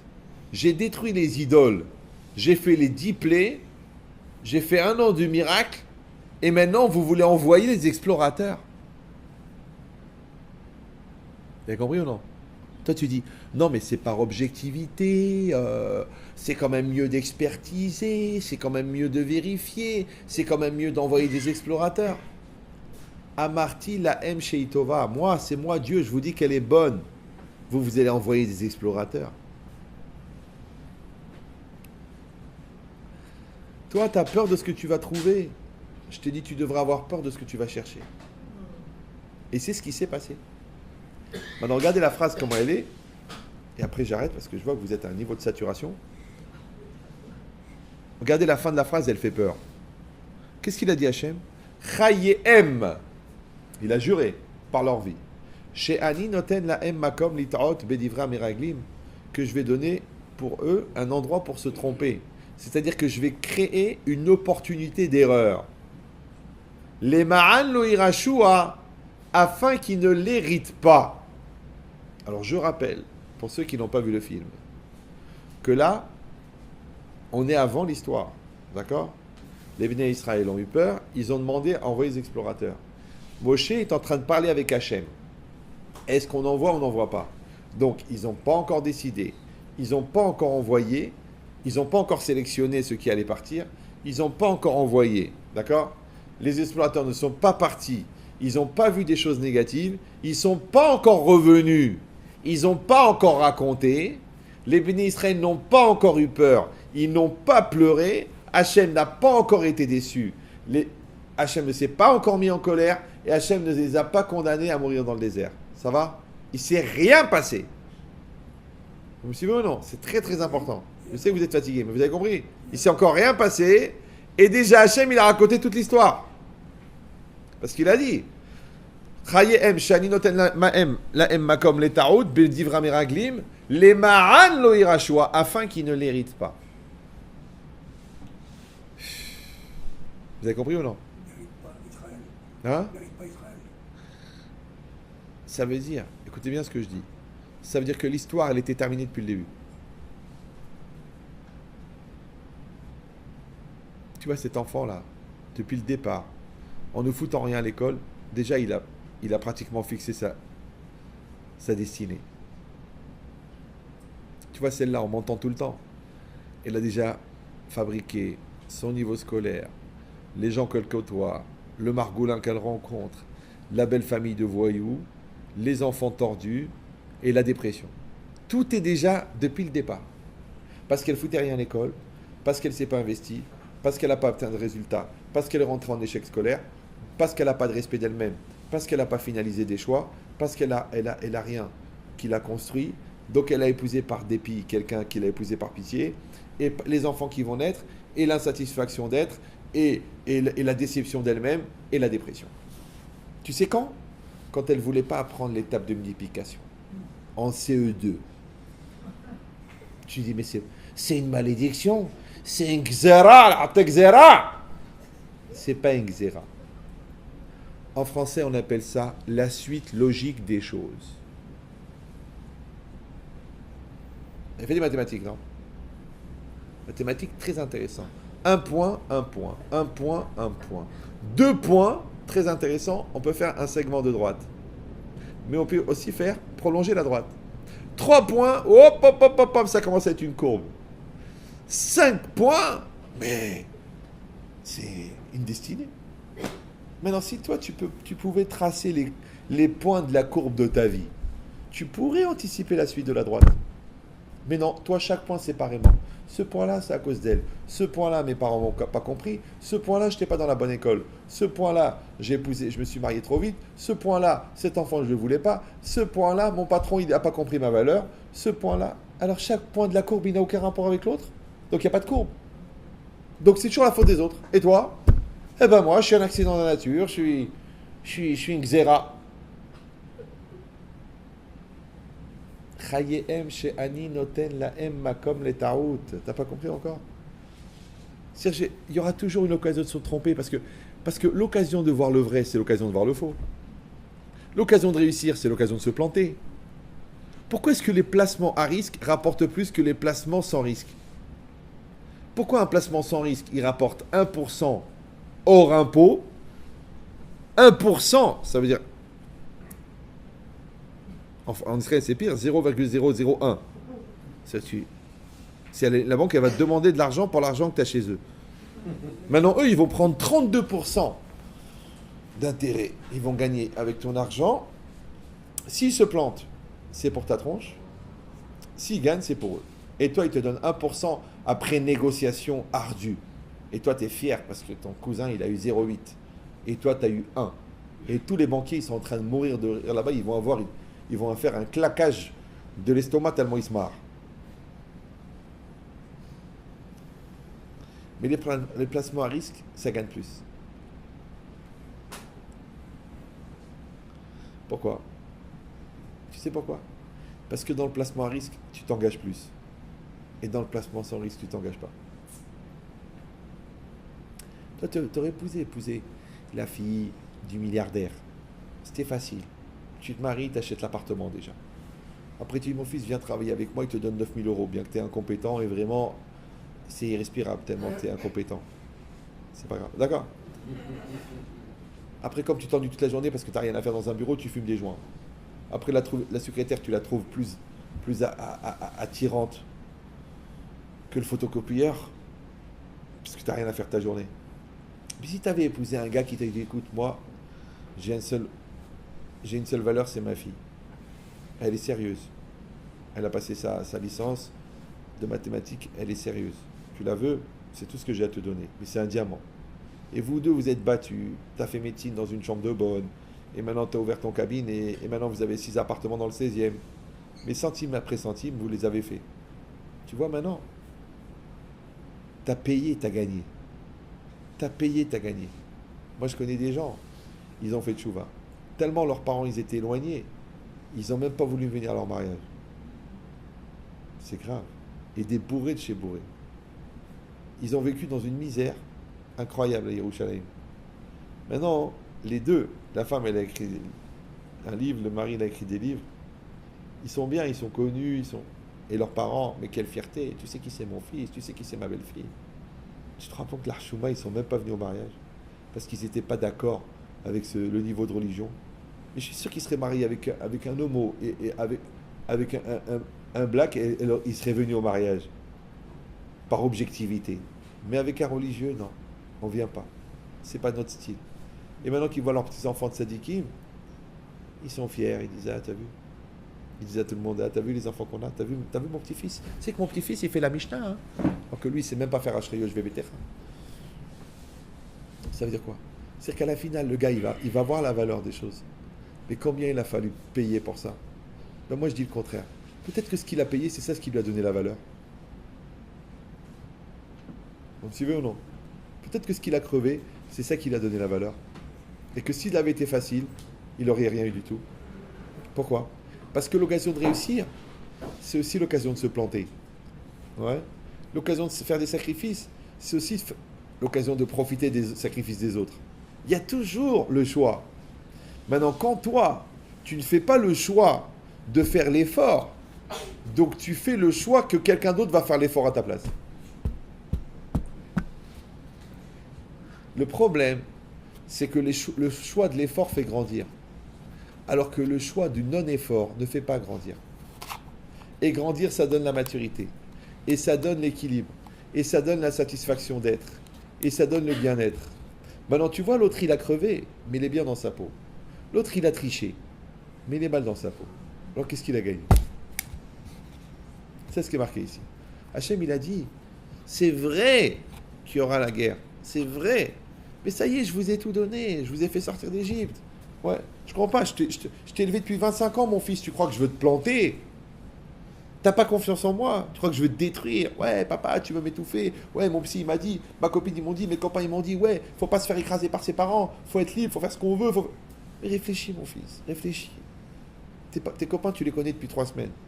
Nous, ça fait 25 ans qu'on te connaît, on t'a enlevé la caca des couches, on t'a enlevé la chnouna du nez, on t'a supporté ta crise d'essence de fou, on t'a accompagné quand tu étais avec la Goya pendant 3 ans, on a prié la mort pour que tu la quittes.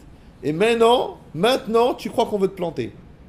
Ouais, de toute façon, vous m'aimez pas. De toute façon, au fond, vous me connaissez pas. Au fond, vous m'appréciez pas. Écoute, mon fils, si tu as envie de manger du rat et du porc, ne viens pas dire que les gens qui t'aiment, ils t'aiment pas. Va manger ton porc.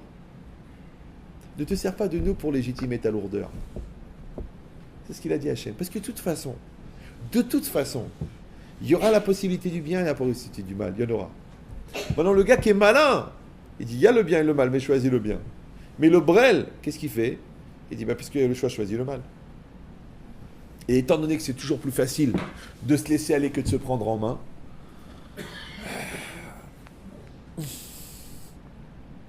et c'est plus facile de descendre que de monter, puisqu'il faut des milliers de litres de kérosène pour envoyer une fusée sur la Lune, alors qu'il suffit de couper le contact pour faire tomber un avion.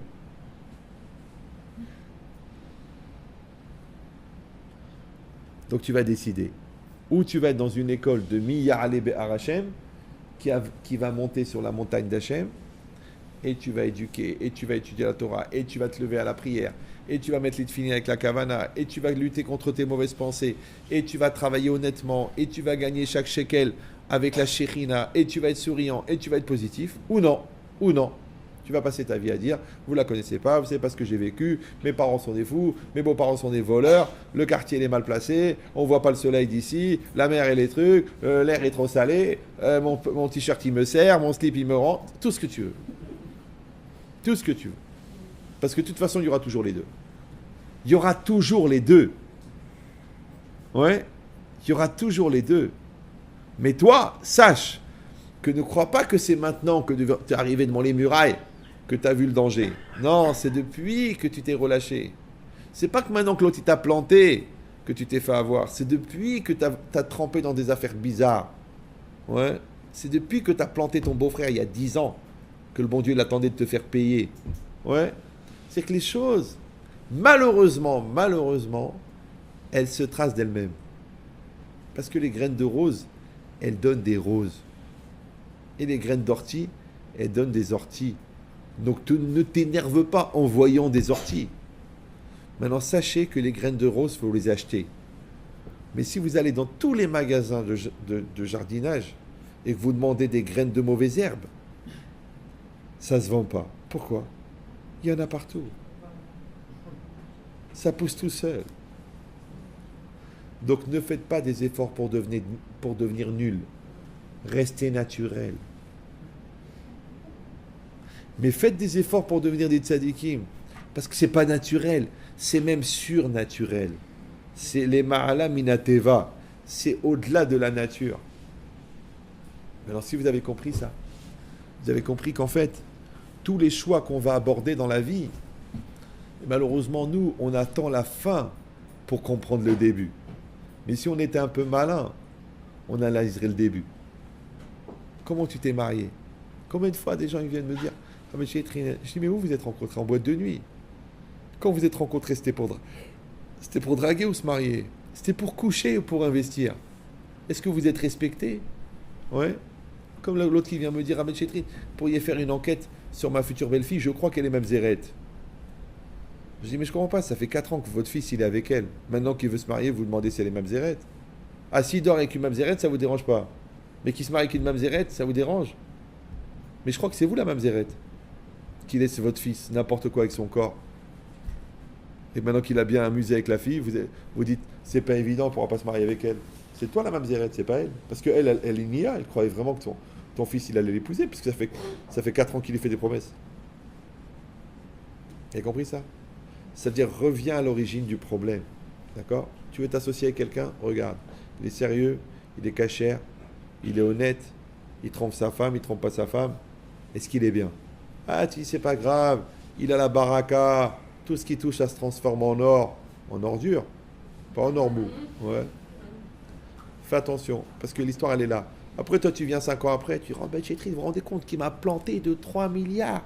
Il a monté une comptabilité en parallèle. Il a créé une société en truc. Il facturait chez nous, il vendait chez l'autre. Et tout ça chez lui. Mais c'est de la folie. Mais comment c'est possible ? Mais la première fois que tu l'as vu, la première fois, rappelle-toi, à la bar mitzvah du cousin, vous étiez assis tous les deux. Quel premier sentiment t'as eu ? Tu as dit, celui-là, Margoulin. Le bon Dieu, il t'a prévenu. Et après, qu'est-ce que t'as fait ? T'as mis des couches de chocolat. Mais un excrément de chien, même si tu mets beaucoup de chocolat, non, je sais que c'est extrêmement gênant, mais il faut pas le manger. Il faut marcher dessus, ça porte bonheur. Toi, t'as fermé les yeux. Ouais, quand on t'a dit c'est des milliardaires, t'as dit ma fille, elle sera heureuse. Mais s'ils sont milliardaires et qu'ils sont tordus, ta fille, elle va être heureuse. T'as compris ? Tu dis, ah oui, mais il a une très belle situation. Oui, d'accord, mais il est bipolaire. On va s'arranger avec ça. On va pas épouser un gars qui a rien, mais qui est courageux. Moi, je connais quelqu'un de très riche. Encore un peu plus. Très riche. Et quand elle voulait épouser quelqu'un, elle disait à son père, papa, j'ai rencontré un garçon. Je crois que le père lui disait combien il a d'argent. Je crois que le père lui disait combien il a de milliards. Je crois qu'il lui demandait combien il a fait d'années d'études. Il demandait une chose. Écoutez bien. Hein. Il demandait est-ce qu'il se lève le matin.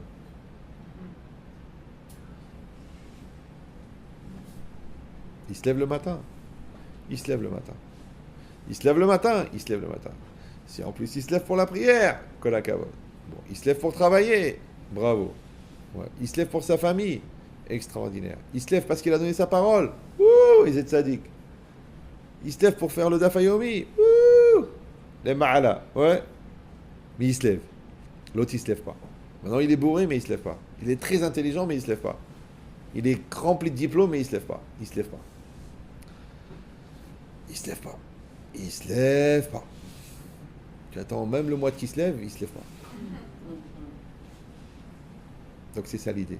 C'est qu'en fait, l'histoire, elle est finie depuis le départ. C'est ce qui est marqué ici. Donc le plus important, c'est le départ. Donc il faut éduquer les enfants à voir loin, loin vers l'avant, mais toujours en se demandant d'où est-ce qu'ils viennent. Mais s'ils oublient d'où est-ce qu'ils viennent, ou si tu n'as pas réussi à les convaincre de ce qu'ils valent, ouais, ils vont faire des mauvais choix, qui vont les obliger à se rendre compte d'au fond qu'est-ce qu'ils sont et qu'est-ce qu'ils valent. Ça va? Chazak ou Baruch. Alors c'est bon, c'est pas un spectacle. Donc alors, deux choses à vous dire. Premièrement, vous savez que Shimshon il est là, vous le voyez ou non? Il s'appelle Shimshon Nathalie. Il a fait un film qui s'appelle Israël. J'ai même participé dedans, parce que Brad Pitt ne voulait pas. Donc, restez calme. Il est très bien. Je vous conseille de le voir. Il y a la possibilité de le voir sur Internet. Voilà. Vous allez voir Shimshon, il va vous expliquer comment il faut faire. À part ça, ça on en a, oui. On a amené ces deux livres-là. C'est un livre sur la Providence et un livre sur la Emouna. D'accord? Ils valent 12 € chacun.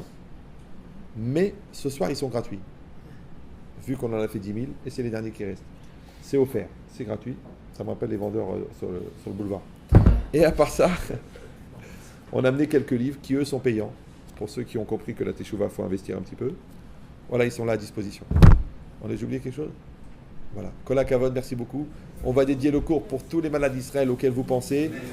Qu'Hachem leur envoie une fois chez les mains. Et moi, je vais rajouter Simcha Mat Flecha, Rav Chaim Zvi Ben Sarah, Shmuel Eliyahu Ben Suzanne Sarah, Dina Bat Esther, Eliezer Yaakov Ben Yael, et tous les malades d'Israël. Chazak ou Baruch. À bientôt. Merci pour le Rav qui a organisé. Kol HaKavod.